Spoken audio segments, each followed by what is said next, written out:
తర్వాత మనకి ప్రత్యేకంగా కాలిఫోర్నియా నుంచి విశిష్ట అతిథి వచ్చారు. ఆ అతిథి గారి పరిచయం పూర్వాధ్యక్షులు సుబ్రహ్మణ్యం జొల్లగడ్డ గారు చేస్తారు క్లుప్తంగా. ఆ తర్వాత మీరు చాలా కార్యక్రమాలు ఉన్నాయి. ఆ తర్వాత కాలార్చన కూడా ఉంటుంది కాబట్టి మీరు మీ స్థానాల్లో కూర్చోండి. టీ బ్రేకు స్నాక్స్ అయిపోయాయి కాబట్టి మీ స్థానాల్లో కూర్చుంటే మిగతా కార్యక్రమాలని మనము ముందుకు తీసుకెళ్తాము. సుబ్రహ్మణ్యం గారు ఇప్పుడు మన భక్తుని పరిచయం చేస్తారు. ధన్యవాదాలు దయాకర్ గారు. అయ్యా, నేను పరిచయం చేయబోయే వ్యక్తి ఆచార్య గంగిశెట్టి లక్ష్మణ్ గారు. తనకల్లు గ్రామం, అనంతపురం జిల్లాలో 1947 సంవత్సరంలో శ్రీమతి జింకా రుక్మిణమ్మ, జింకా గంగిశెట్టి గారులకి జన్మించారు. దక్షిణాది రాష్ట్రాల్లో తొలిసారిగా తులనాత్మక అధ్యయన విభాగాన్ని ప్రారంభింపజేస్తూ దశాబ్దం పైగా తెలుగు విశ్వవిద్యాలయంలో అధ్యక్షుడిగా పనిచేశాక 2005 నుంచి 2008 వరకు ద్రావిడ విశ్వవిద్యాలయం ఉపకులపతిగా పనిచేసి ఉద్యోగ విరమణ పొందారు. ప్రస్తుతం సిరికోన్ అనే వాట్సాప్ సాహిత్య అకాడమీ ద్వారా తెలుగు భాషా సాహిత్యాలను సేవ చేస్తున్నారు. ఇదే కాకుండా 93 నుంచి 98 వరకు కేంద్ర సాహిత్య అకాడమీ సభ్యులుగాను, హైదరాబాద్లో అంతర్జాతీయ తెలుగు సంస్థల్లో, తర్వాత తెలుగు విశ్వవిద్యాలయం గురించి చెప్పాను. అలాగే వారికి గ్రంథాలంటే మరి అనువాద గ్రంథాల్లో చాలా విశిష్టమైన పేరు కూడా గడించారు. ఆయన ద్రవిడ యూనివర్సిటీలో పనిచేయడం వల్ల ద్రవిడ లాంగ్వేజెస్, ద్రవిడ భాషలు అంటే తెలుగు, కన్నడ, తమిళం ఇలాంటి భాషల్లో కూడా ప్రావీణ్యం సంపాదించారు. అందుకని ఈ యొక్క కంపారేటివ్ స్టడీస్, ఈ రకంగా మిగతా సబ్జెక్ట్స్లో కూడా మంచి పట్టు సంపాదించి కన్నడం నుంచి బిళగిరి వారి వర్ణనాత్మక వ్యాకరణ అనువాదము, 2004 కేంద్ర సాహిత్య అకాడమీ పురస్కారాన్ని కూడా పొందిన ఆచార్య భైరప్ప గారి పర్వ అనువాదము, కేంద్ర సాహిత్య అకాడమీ నుంచి 3వసారి పునర్ముద్రణ పొందిన ఏకైక అనువాద రచన పర్వనే. చూశారు కదండి లక్ష్మణ గారు. ఆయన గురించి చెప్పాలంటే ఎవరికి కూడా అనుమతించారు. నేనేమో 2 పేజీలు రాసుకొచ్చాను, 2 నిమిషాలు కూడా మాట్లాడలేదు. తప్పకుండా ఉత్తర టెక్సస్ తెలుగు సంఘం నెలల తెలుగు వెన్నెల 216వ సదస్సుకి మరియు 18వ సాహిత్య వేదిక వార్షికోత్సవం ఈ కార్యక్రమంలో ప్రసంగించడానికి వారిని సాదరంగా ఆహ్వానిస్తున్నాను. ఈ ప్రసంగము గావించడానికి నాకు ఈ అవకాశం ఇచ్చిన ఉత్తర టెక్సస్ తెలుగు సంఘం వారికి ధన్యవాదాలు. దయాకర్ గారికి కూడా. గురువు గారు అంత మీకే. ఎంతో ప్రేమగా నన్ను పరిచయం చేసిన శ్రీ జొన్నలగడ్డ సుబ్రహ్మణ్యం గారికి ధన్యవాదాలు. నా మీద ఘోరమైన అభిమానంతో ఒత్తిడి చేసి మళ్ళీ రప్పించిన మాడా దయాకర్ గారికి, దయకర్ అన్న ఆయన దయకుద్దా, మంచి విందు అయిన తర్వాత, మంచి విందు భోజనం తర్వాత కార బిస్కెట్లు ఇట్లాంటివి ఇస్తే ఎలా ఉంటుందంటే మంచి విందు భోజనం తిన్న తృప్తి ఎగిరిపోతుంది. ఇప్పుడు మా ప్రసంగాలు కూడా అలాంటివి. చాలా అధిక ప్రసంగం అంటారు చూడండి, ఆ పాపంలో పడిపోతుంది. దయతో మిమ్మల్ని విసిగించబోతుంటే నన్ను వర్ణించండి. నా తర్వాత మరో మిత్రుడు గారపాటి ఉమామహేశ్వర గారు ఉన్నారు, గొప్ప స్కాలర్ ఆయన. ఆయన మెషిన్ ట్రాన్స్లేషన్, ఇవాళ ఆర్టిఫిషియల్ ఇంటెలిజెన్స్ తెలుగు ఇంత మంచి డెవలప్ అయిందంటే ఆయన మెషిన్ ట్రాన్స్లేషన్ మొట్టమొదట ఇనిషియేట్ చేసినటువంటి వ్యక్తి. ఆయన ప్రసంగంలో మీరు మంచి విషయాలు వినొచ్చు. కాబట్టి ప్రాసంగికంగా ఒక 5 నిమిషాలు విన్నాం. అందులో నాకు పెద్ద పరీక్ష పెట్టారు దయాకర్ గారు. అవధాన పర్వాన్ని మాట్లాడమన్నారు. అనువాద పర్వం, అనువాదం మీద ఇటు పర్వం మీద. పర్వాన్ని ఒక పుస్తకాన్ని అనువాదం చేశాను. ఎస్ఎల్ భైరప్ప గారు కన్నడంలో ఆయన టాప్ మోస్ట్ రైటర్స్ ఆఫ్ ఇండియాలో ఆయన ఒకరు. ఆయన మహాభారతాన్ని వ్యాసుడు చెప్పని భాగాన్ని, వ్యాసుడు చెప్పిన మాటల్లో నిక్షిప్తమైన భాగాన్ని, భావాన్ని ఆవిష్కరిస్తూ గొప్ప పుస్తకం రాశారు.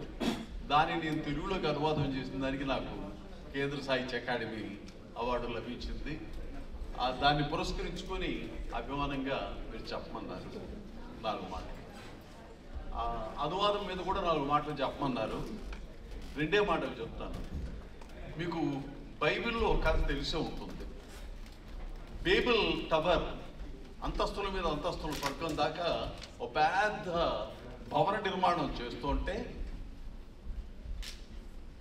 ఆ దేవుడికి ఎవరో చెప్తారు, వీళ్ళందరూ ఇంతవరకు చేస్తున్నారు, నీ స్వర్గానికి అందుకుంటారు వీళ్ళు, అప్పుడు నీకేమవుతుందో ఆలోచించుకో అన్నారు. అయ్యా వాళ్ళు ఇది వెంటనే దేవుడికి భయం వేసింది. ఈ మానవులందరూ వచ్చి స్వర్గాన్ని ఆక్రమిస్తే మరి నా పరిస్థితి ఏమవుతుంది అనుకున్నాడు. అంచేత ఆయన రకరకాల భాషలు సృష్టించి వాళ్ళకి ఇచ్చాడు. వాళ్ళందరూ ప్రపంచం అంతా రకరకాల భాషలతో నిండిపోయి ఇంక స్వర్గం కథ మర్చిపోయారు. ఇది ఇన్ని భాషలు సృష్టికి వాళ్ళు చెప్పిన కథ. ఇక్కడ ఎవరు మిత్రులు కోపడకపోతే ఒక చిన్న మాట, మన అదృష్టం కొద్దీ మన భారతదేశంలో ఉన్న దేవుడు అలాంటి బుద్ధిని ఆయన ప్రదర్శించలేదు. దాని బదులు ఆయనే ఈ అక్షరాలను సృష్టించి మనకు ఇన్ని అంటే మహేశ్వర సూత్రాలు అంటాం కదా, ఈ భాషని మనిషిని అనుసంధానం చేయడానికి ఈ గొప్ప సాధనాన్ని ఇచ్చాడు. కాబట్టి ఎవరెవరి దేవతా కల్పన వాళ్ళకి అలా ఉంటుంది, మన కల్పన ఇలా ఉంది. మనిషి ఇన్ని భాషలు వచ్చినప్పుడు అందరి మధ్యలో కూడా ఒక ఐక్యత రావడానికి ఒకటి కారణం, అది అనువాదం. అనువాదం అంటే వద్దు అన్నటువంటి రూట్ సంస్కృతంలో వద్దు అంటే చెప్పటం, వధించుట అంటే చెప్పటం, అనుసరించి చెప్పేది అనువాదం. మీరు టీకి వెళ్ళారని మా ఉమామేశ్వరరావు గారు మీరు టీకి వెళ్ళారని నన్ను వేదిక ఎక్కించారు. అది అయితే అనుసరించి చెప్పేది. కానీ సాహిత్యంలోకి వచ్చే అనువాదం, మామూలు సమాచారంలో వచ్చే అనువాదం వేరు, సాహిత్యంలోకి వచ్చేసరికి దాంట్లో ఎంతో సృజనాత్మకత ఉండాలి. శబ్దం పట్ల, ఆ శబ్దం ఆ మాట పట్ల ఒక పెద్ద చాలా సెన్సిటివ్ అయితే తప్ప యూ కాంట్ క్యాప్చర్ దట్. ఆ భావం ఎలాంటిది దాన్ని క్యాప్చర్ చేసి మళ్ళీ దాన్ని సృష్టించగలగాలి. అలాంటి దాన్ని మనం అనుసృజన అంటున్నాం. శబ్దం అంటే కేవలం అర్థంతో కలిగి ఉండడే కాదు, శబ్దాతి ఇది శబ్ద, చెవుల మీద పడంగానే ఒక హాయి రావాలి, శాంతి దాంతిని ఇచ్చేది శబ్దం. అలాంటి ఉత్కృష్టమైనటువంటి శబ్ద సముదాయం మన భాష. ఒక మనిషికి మరొక మనిషికి మధ్యలో అగాధాన్ని కూర్చేది అనువాదం. అలాంటి అనువాదాల్లో ఏదో యథార్థ ఇవాళకి సరే కానీ రేపటికి డెఫినెట్గా దారిపరిచేది అనువాదమే. నేను ఇందాక చెప్పాను, మెషిన్ ట్రాన్స్లేషన్ దాకా ఈ స్థితి వచ్చింది అంటే తెలుగులో మొదట ఇనిషియేట్ చేసిన వ్యక్తి నా తర్వాత మాట్లాడబోతాడు ఉమామేశ్వరరావు గారు. We are proud of him. పోతే నేను తెలుగులోకి ఈ పర్వాన్ని ఎందుకు తీసుకొచ్చానంటే, భైరప్ప గారు ఒక 20 ఏళ్ల పాటు తపస్సు చేశారు. ఆయన ఫిలాసఫీ ప్రొఫెసర్. భారతం ఏం చెబుతోంది అన్నది భారతంలో కంటే కూడా చెప్పని భాగం ఎంత ఉంది నేను దాని మీద చేశారు. మొత్తం భారతదేశం అంతా కూడా ముఖ్యంగా ఉత్తరాది భాష ప్రాంతం తిరిగి ఆ ప్రాంతాల్లో ఇప్పటికీ ఉన్నటువంటి ఆ భారత విశేషాలని ఫీల్డ్ వర్క్ అంటాం, దాన్ని సేకరించి 1 సంవత్సరం పాటు తిరిగి సేకరించి ఒక తీవ్రమైన తపనకు లోనయ్యి ఆయన ఆ భారతాన్ని సృష్టించాడు. ఎత్తుకోవడమే మనకు పర్వాన్ని ఒక నవలలాగా రాశాడు. ఆ నవలను కూడా పోస్ట్ మోడర్నిస్ట్ నవల అంటాం. పోస్ట్ మోడర్నిస్ట్ రచన. పోస్ట్ మోడర్నిస్ట్ రచనకు వెళ్ళేటప్పుడు ఏమవుతుందంటే, మొట్టమొదటి సూత్రం మన నేటివ్ రూట్స్లోకి మనం వెళ్ళాలి, మన రూట్స్లో మనం అన్వేషించాలి. అది పోస్ట్ మోడర్న్ స్ట్రక్చర్లో ఉన్నటువంటి మొట్టమొదటి లక్షణం.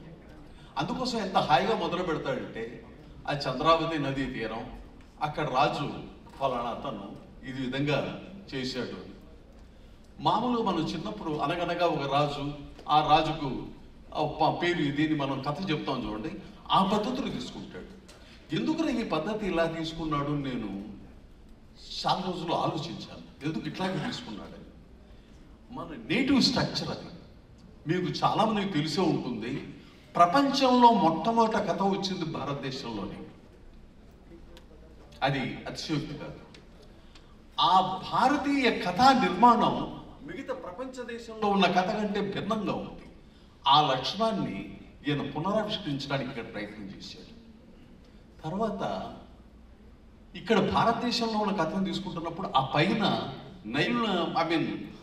ఇప్పుడు మనం మొహంజదారో అని చెప్తాం చూడండి, హరప్ప అటువైపు ఉన్నటువంటి సింధు దేశంలో ఉన్నటువంటి రాజుల కథ నుంచి అట్లా మొదలు పెడతాడు. ఎందుకు ఇంత దూరం నుంచి ఇక్కడ చెప్పాల్సిన కథను తీసుకెళ్ళి అక్కడ శల్యుడి దగ్గర నుంచి ఆ శల్య దేశం నుంచి ఇట్లా మొదలు పెట్టాడు ఎందుకు అనుకుంటే, ఒక కొండ యొక్క గొప్పతనాన్ని చూడాలంటే కొండ ఎక్కుతూ ఉన్నప్పుడు కాదు, ఒక ఏరియల్ షాట్ నుంచి ఒక దూరం దర్శనం ఉంటాం చూడండి, ఆ స్థూలంగా చూసినప్పుడు దాని గొప్పతనం తెలుస్తుంది. అంటే కొండ ఎక్కుతున్నప్పుడు కొండ ఎంత ఇది తెలుస్తుంది, కానీ ఎత్తులు ఇవన్నీ, కానీ కొండ యొక్క గొప్పతనాన్ని చూడాలంటే ఒక ఏరియల్ షాట్, ఒక దూరం నుంచి చూడాలి. ఆ రచనని నిర్మాణంలో దాన్ని ఆయన పట్టుకున్నాడు. అందుకోసమే ఒక లాంగ్ షాట్ నుంచి దాన్ని చూపించి మళ్ళీ క్రమంగా దీంట్లోకి వస్తాడు. ఇంకా మొత్తం భారత కథ అంతా కూడా కుంతి యొక్క ఆ నెమరు వేసుకోవడంతో మొదలు పెడుతుందారు. కుంతి ఆ గంగ ఒడ్డులో కూర్చొని గంగను చూసుకుంటూ తనలో తాను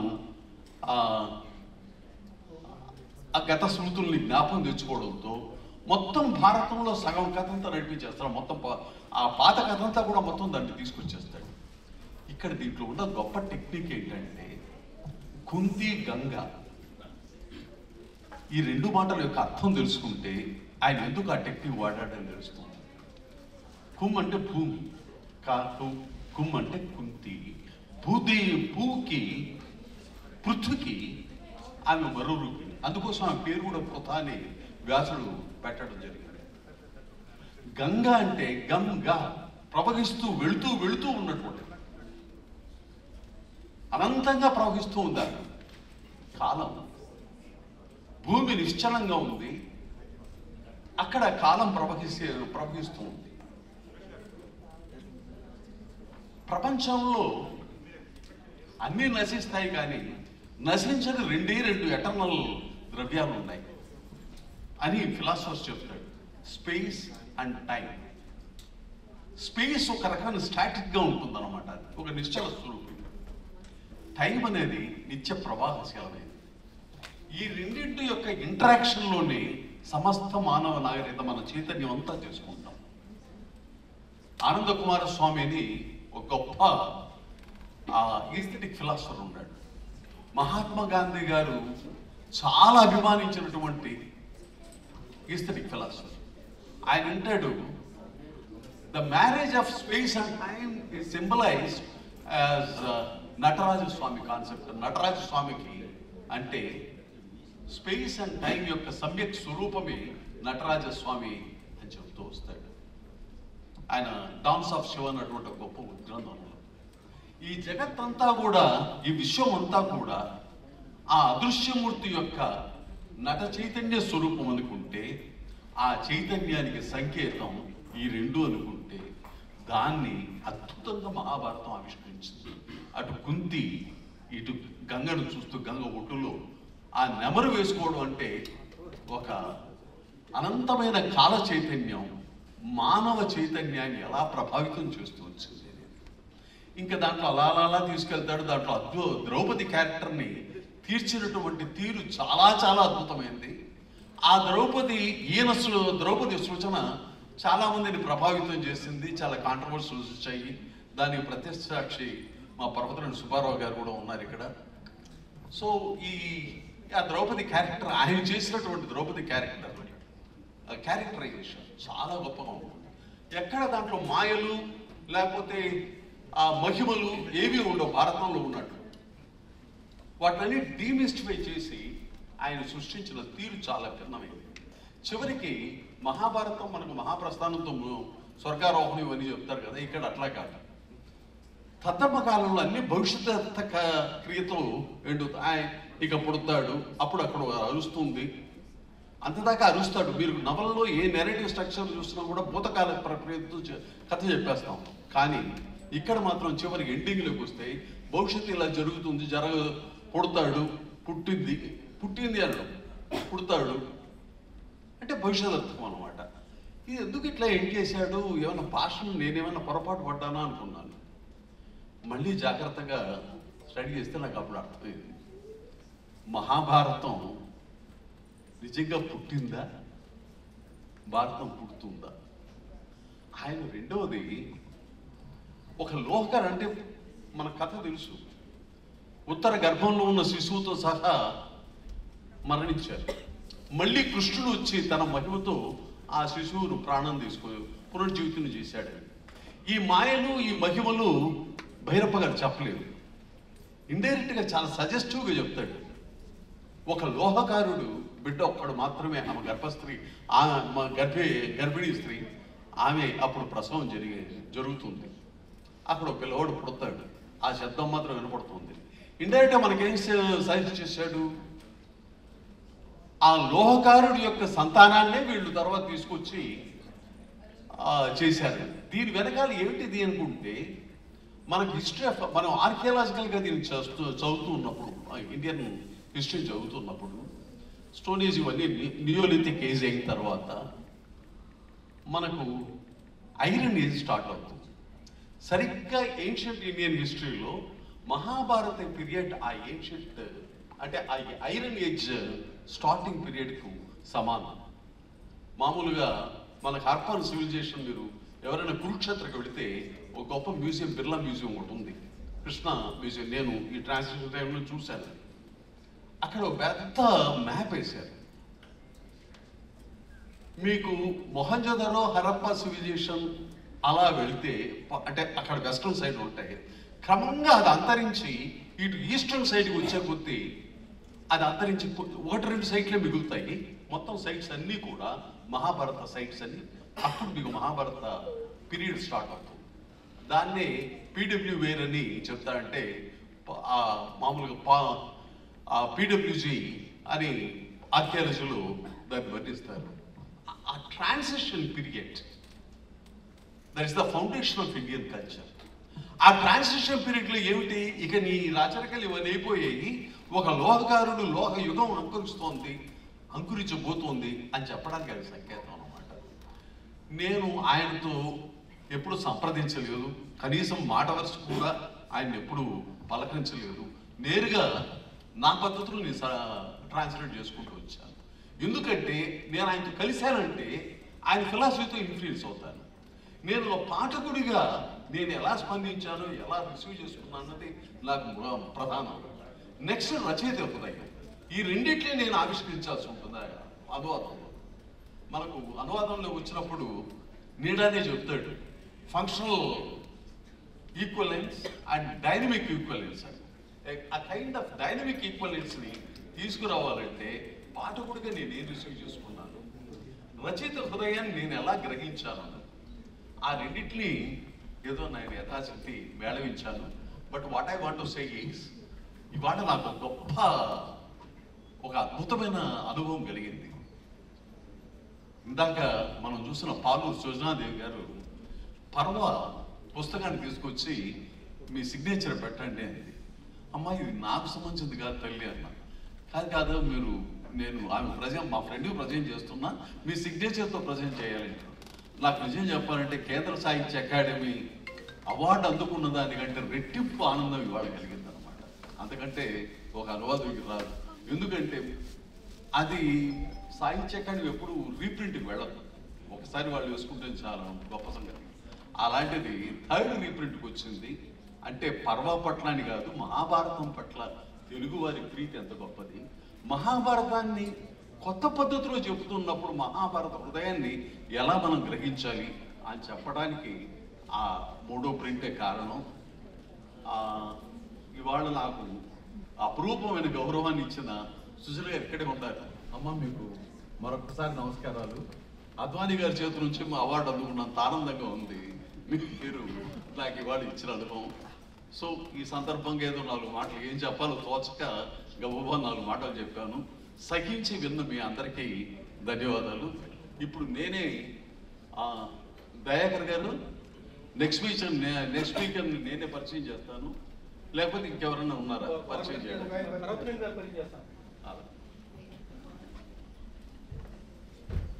అందరికీ ధన్యవాదాలండి. ధన్యవాదాలు సార్. ఇప్పటి వరకు మీరు ఆచార్య గంగిశెట్టి లక్ష్మీనారాయణ గారి ప్రసంగం విన్నారు. ఈయన మంచి విద్యావేత్త, వక్త, అలాగే ద్రావిడ యూనివర్సిటీలో ఆయన పూర్వ ఉపకులపతిగా పనిచేసి ఇప్పుడు ఎక్కువ కాలం కాలిఫోర్నియాలో గడుపుతూ ఉన్నారు. ఆయనకు సన్మానం చేయవలసిందిగా మా టాంటెక్స్ అధ్యక్షులు చంద్ర పొట్టిపాటి వారి మిత్ర బృందాన్ని వేదిక మీదకి పిలుస్తూ ఉన్నాం.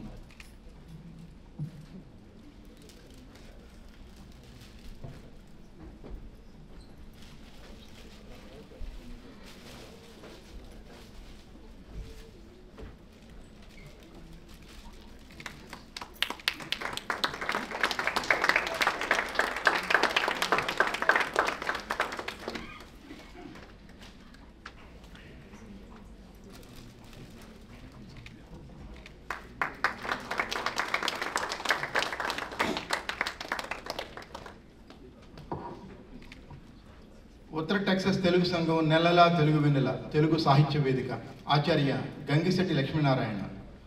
తెలుగు చరిత్ర సంస్కృతుల్లో MA, శాసనాల ఆధారంగా తెలుగు సంస్కృతిపై PhD పట్టా పరిశోధన.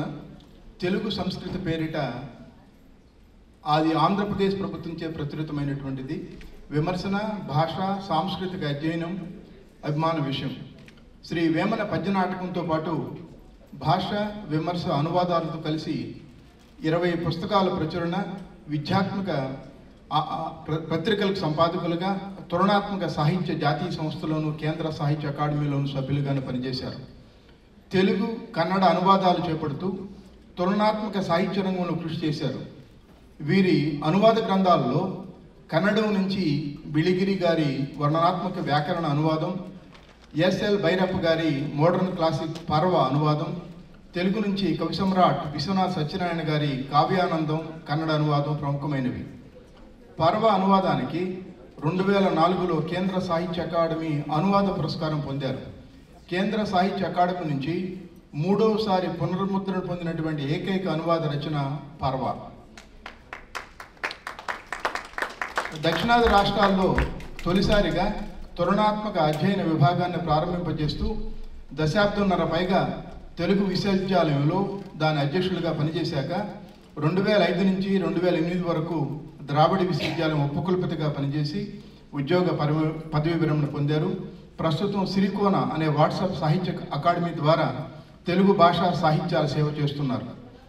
ఉత్తర టెక్సస్ తెలుగు సంఘం నిర్వహించిన నెల తెలుగు వెన్నెల సాహితీ సదస్సు 18వ వార్షికోత్సవానికి విశిష్ట అతిథిగా విచ్చేసి అనువాద పర్వం గురించి అద్భుతంగా ప్రసంగించి అందరిని అలరించిన ఆచార్య గంగిశెట్టి లక్ష్మీనారాయణ గారికి సగౌరవంగా సమర్పించు సన్మాన జ్ఞాపిక పాలక మండలి మరియు అధికార కార్యవర్గ బృందం ఉత్తర టెక్సస్ తెలుగు సంఘం.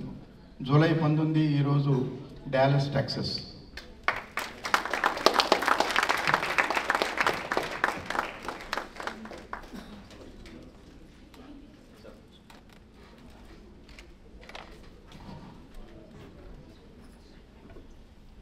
ఈరోజంతా కూడా అధ్యాపకుల సమావేశం ఇది. ఎందుకంటే ఆచార్య గంగిశెట్టి లక్ష్మీనారాయణ గారు ఇప్పటి వరకు అద్భుతంగా ప్రసంగించారు. మరొక వక్త రాబోతున్నారు మన మధ్యకు. ఆ వక్తను పరిచయం చేయడానికి ఆచార్య డాక్టర్ గారపాటి ఉమామహేశ్వర గారిని పరిచయం చేయడానికి ఇంకొక ఆచార్యుడు ఆంధ్ర విశ్వవిద్యాలయంలో తెలుగు శాఖాధ్యక్షులుగా పనిచేసి పదవి విరమణ చేసినటువంటి వారి మంచి మిత్రులు, మనందరికీ తెలిసిన వ్యక్తి ఆచార్య డాక్టర్ పార్వతనేని సుబ్బారావు గారు వచ్చి ఆచార్య డాక్టర్ గారపాటి ఉమామహేశ్వరరావు గారిని పరిచయం చేస్తారు.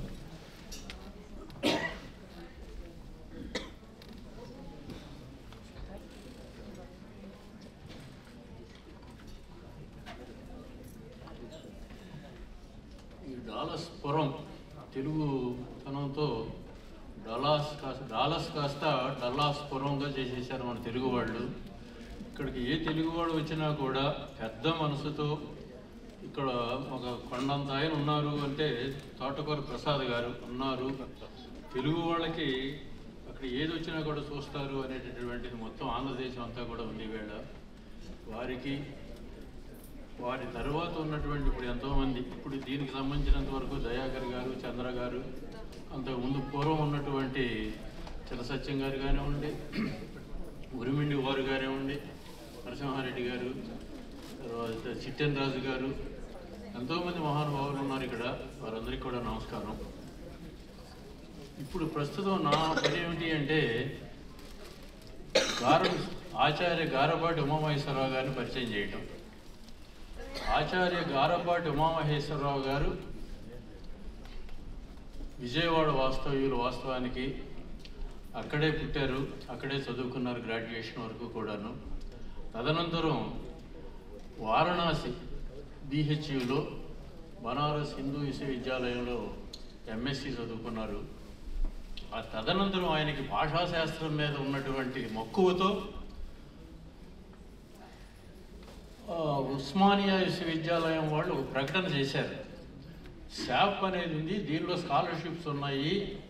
ఈ స్కాలర్షిప్స్ అనేటటువంటివి టాప్లో కనుక ఒకళ్ళు వచ్చినటువంటి ఒకళ్ళు 2 స్కాలర్షిప్లు ఉన్నాయి అని చెప్పేసి ఆ ఎంట్రన్స్ రాసి ఆ ఎంట్రన్స్లో టాపర్గా వచ్చి ఆయన MA లింగ్విస్టిక్స్ ఉస్మానియా విశ్వవిద్యాలయంలో స్కాలర్షిప్తో సహా అక్కడ భాషాశాస్త్రాన్ని అధ్యయనం చేశాడు. ఆయనతో పాటు అదృష్టవశాత్తు నేను కూడా అదే ఇద్దరం భాషాశాస్త్రంలో సమకాలికులం, సహాధ్యాయులం, రూమ్మేట్స్ కూడా.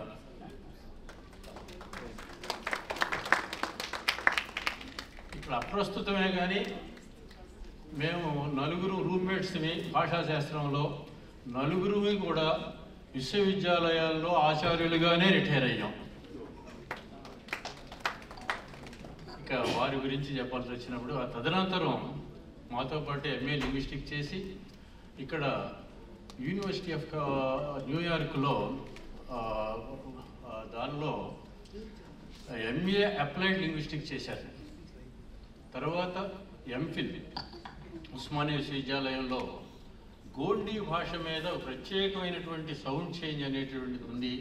చా, సా, హా, జీరో అనేటటువంటిది అద్భుతమైనటువంటిది, ఒకే ఒక ధ్వని మార్పు ఎలా వచ్చింది ప్రపంచ భాషల్లో అనేటటువంటిది రాశారు. దానికి అత్యద్భుతమైనటువంటి రిసీవ్ వచ్చింది, మొత్తం ప్రపంచవ్యాప్తంగా వచ్చింది ఆయనకి ఆ థీసిస్కి. ఆ తదనంతరం గోండీ భాషలో హిస్టారికల్ వ్యాకరణం, హిస్టారికల్ గ్రామర్ రాశారు. చారిత్రక వ్యాకరణాన్ని రాసి దానికి డాక్టరేట్ డిగ్రీ కూడా తీసుకున్నారు. ఆ తదనంతరమే యూనివర్సిటీ ఆఫ్ హైదరాబాదులో ఆచార్యుడిగా పనిచేసి తర్వాత హెడ్ ఆఫ్ ద డిపార్ట్మెంట్ కానీ డీన్ ఆఫ్ ద ఫ్యాకల్టీగా కూడా పనిచేశారు. అది వారి యొక్క ఉద్యోగం ఇది. ఆ తదనంతరం వారిని 2016లో రిటైర్ అయిన తర్వాత కూడా గౌరవ ప్రొఫెసర్గా ఆయన ఎప్పుడు కంటిన్యూ అయ్యారు 5 years. తర్వాత కేరళ విశ్వవిద్యాలయంలో కూడా వారు గౌరవ ఆచార్యులుగానే చేశారు. ఇది వారి ఉద్యోగానికి సంబంధించినంత వరకు అయితే 2 విషయాలు చెబుతాను, ఎక్కువగా చెప్పను వారికి, ఎందుకంటే టైం కూడా లేదు. వారికి అనేకమైనటువంటి సన్మానాలు వచ్చాయి. వీటన్నిటికీ కూడా మూలం ఏంటి అంటే వారు మొత్తం భారతదేశంలో భాషాశాస్త్రంలో అగ్రగామిగా ఉన్నటువంటి ఆయన బద్రిరాజు కృష్ణమూర్తి గారు, వారి శిష్యుడు. మేము అందరం కూడా వారి శిష్యులేను. వారికి కూడా రానంతటి ప్రశస్తి ఈయనకి ఒకటి వచ్చింది. ఏమిటి అంటే ఆయన ద్రవిడియన్ లింగ్విస్టిక్స్లో టాపర్గా ఉండేవారు. వీరు ఆ భాగాన్ని వదిలేసి ద్రవిడియన్ లింగ్విస్టిక్సే కాకుండా మంగోలియన్ భాషలు, టర్కిష్ భాషలు, ద్రవిడియన్ భాషలు, ఈ 3ంటికి కూడా మూలమైనటువంటి ఒక భాష ఉంది అనేటటువంటి దాన్ని కనిపెట్టి దాని మీద అత్యద్భుతమైనటువంటి పుస్తకం రాశారు. దానికి కూడా చాలా ప్రశస్తి, పేరు ప్రతిష్టలు వచ్చాయి వారికి. ఇక వాటన్నిటికంటే కూడా ముఖ్యమైనటువంటిది ఏమిటి అంటే భారతదేశం మొత్తంలో కూడా, జాగ్రత్తగా వినాలి మీరు, భారతదేశం మొత్తంలో కూడా మనకి మెషిన్ ట్రాన్స్లేషన్ అనుకుంటున్నాం. ఇప్పుడు వారు అందించారు మనకి గంగిశెట్టి వారు. ఆ మెషిన్ ట్రాన్స్లేషన్కి భారతీయ భాషల్లో మొట్టమొదటి వాడు గారపాటి ఉమామహేశ్వరరావు. ఎంత అద్భుతమైన పని చేశాడు అంటే ఆయన Hindi to Telugu, Telugu to Hindi, English to Telugu automatic machine translation develop చేశాడు మొట్టమొదటిగా భారతదేశంలో. దీనికి ఎంత చాలా ఎవరికీ లేనటువంటిది ఏమిటి అంటే పార్లమెంటు, భారతదేశంలో ఉన్నటువంటి పార్లమెంటులో ఆయన్ని అభినందిస్తూ ఒక తీర్మానం చేశారు. అంతేకాదు ప్రెసిడెంట్, భారతదేశంలో ఉన్నటువంటి మన ప్రెసిడెంటు వారికి ప్రత్యేకమైనటువంటి విందు కార్యక్రమాన్ని కూడా ఆహ్వానించి వారితో పాటు విందుగా ఆహ్వానించారు. అది అన్ని ప్రశస్తులు, అన్ని విశిష్టతలు ఉన్నాయి వారిలో. ఇక అనేకమైనటువంటి వచ్చాయి. ఏమిటి అంటే వాటిలో ప్రధానంగా ఆంధ్ర ప్రభుత్వం, ఏపీ గవర్నమెంట్ 2 సార్లు ఆయనకి విశిష్ట సేవలో 2 సార్లు ఆయన్ని అభినందించి ప్రత్యేకంగా 2011లోను 2018లో కూడా విశిష్ట పురస్కారాలు అందజేశారు వారికి. ఇంకా ఇలాంటివి చాలా ఉన్నాయి చెప్పుకోవడానికి. అయితే బాగా చెప్పుకోదగింది ఒకటి ఉంది. ఏమిటంటే గిడుగు వారి పురస్కారం ఒకటి వచ్చింది. గిడుగు వారికి వీరికి ఉన్నటువంటి ఒక ప్రత్యేకత ఏమిటంటే ఆ మహానుభావుడు 48 అంటే కరెక్ట్గా 55వ సంవత్సరంలోనే రిటైర్ అయ్యి ఆ తర్వాత తెలుగు నేర్చుకొని తెలుగు భాషకు ఒక మహోత్సవంగా పనిచేశాడు ఆయన. అలాంటి వారి పురస్కారం వచ్చింది. వీరు కూడా అలాగే కందుకూరు వీరేశలింగం పంతులు గారు, వారు తన దేహము, తన గేహము, తన ధనం అన్నీ కూడా ప్రజల కోసమే అర్పించాడని చెప్తారు. ఆయన కూడా ఏమిటి అంటే ఆయన ప్రొఫెసర్గా పనిచేశారు. అనేకమైనటువంటి ప్రాజెక్ట్స్ వచ్చినాయి సెంట్రల్ గవర్నమెంట్ నుంచి, కోట్ల రూపాయలు ప్రాజెక్టులు వచ్చినాయి. వాటిల్లో మామూలుగా మా విశ్వవిద్యాలయాల్లో ఉన్నటువంటి అధ్యాపకులు కనుక అయితే చాలా ఇంత పర్సంటేజ్ అని మిగిలి చేసుకుంటూ ఉంటారు. అది మిగిల్చుకోవడం వదిలేయండి, తనకు వచ్చినటువంటి జీతాలు కూడా మొత్తం కూడా విద్యార్థుల కోసం ఖర్చు పెట్టాడు. ఇలాంటి వాళ్ళు విశ్వవిద్యాలయాలు ఎక్కడ ఉండరండి. నేను కరెక్ట్గా చెబుతున్నాను ఆయన గురించి. వీటిల్లో ఏది ఎగ్జాజరేషన్ లేదు. తర్వాత ఇప్పటికి కూడా రిటైర్ అయ్యాడు. రిటైర్ అయ్యి వచ్చినటువంటి పెన్షన్ని ఈ తెలుగు భాషా అభివృద్ధి కోసమే ఖర్చు చేస్తున్నాడు. దేనికి లేదు, మొత్తం దాని మీదే పెడతాడు అన్నమాట. ఇప్పుడు అట్ ప్రజెంట్ ఆయన ద్రవిడియన్ లింగ్విస్టిక్స్ అసోసియేషన్ అనే దానికి ప్రెసిడెంట్గా చేశాడు. తర్వాత all India linguistic society of India అనే దానికి ప్రెసిడెంట్గా ఉన్నాడు. ఇప్పుడు దానితోనే వదిలేయట్లేదు. ఆ డబ్బుని తనతో పాటు తన భార్యని, పిల్లలను కూడా ఈ తెలుగు భాషోద్యమ స్ఫూర్తి కోసం తెలుగు భాషకి ఏదో ఒకటి చేయాలనేటటువంటి ఒక తపనతోనూ ఇంకా పరిశ్రమిస్తూనే ఉన్నాడు. అది గారపాటి ఉమామహేశ్వరరావు గారు. అంటే వారిని పరిచయం చేసే అదృష్టం నాకు దక్కినందుకు చాలా ఆనందంగా ఉంది. మీ అందరికీ కూడా ధన్యవాదాలు.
గురుప్రహాత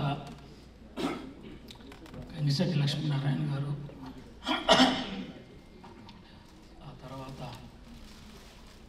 చాలా కాలం నుంచి పరిచయం ఉన్న తోటకూర ప్రసాద్ గారు, ఇక్కడికి నన్ను రమ్మని పిలిచిన మాడ దయాకర్ గారు, ఇంకా తదితరులు చాలా పెద్దవాళ్ళందరూ ఉన్నారు నా ముందు. చాలామందితో మొదటిసారి పరిచయం.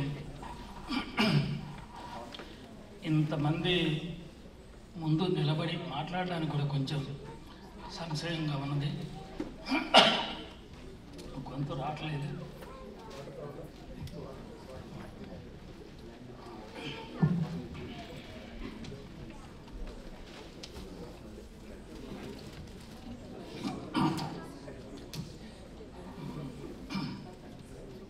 తర్వాత నన్ను పరిచయం చేసిన నా సహాధ్యాయి, నా మిత్రుడు, సహచర ఉపాధ్యాయుడు, ఇప్పుడు వాళ్ళ ఇంట్లోనే దిగాను, పర్వతనేని ఆచార్య పర్వతనేని సుబ్బారావు గారు, మీ అందరికీ ధన్యవాదాలు. ముందుగా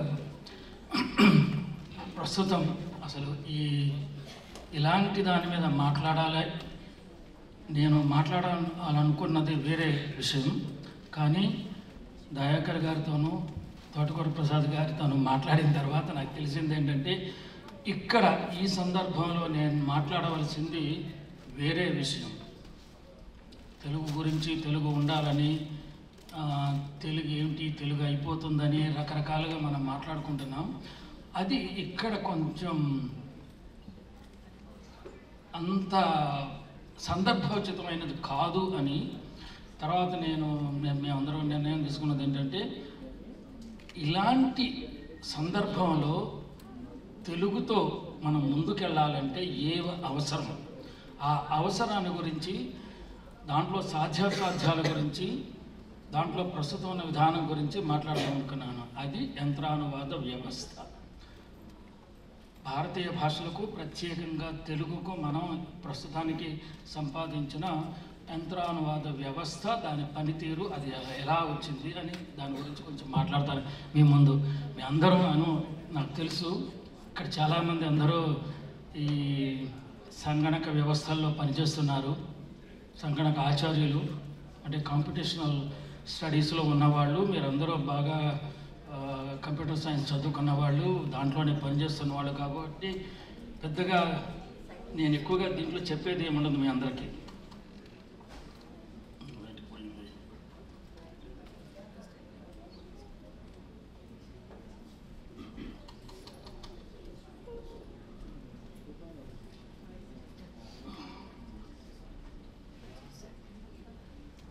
చూడు,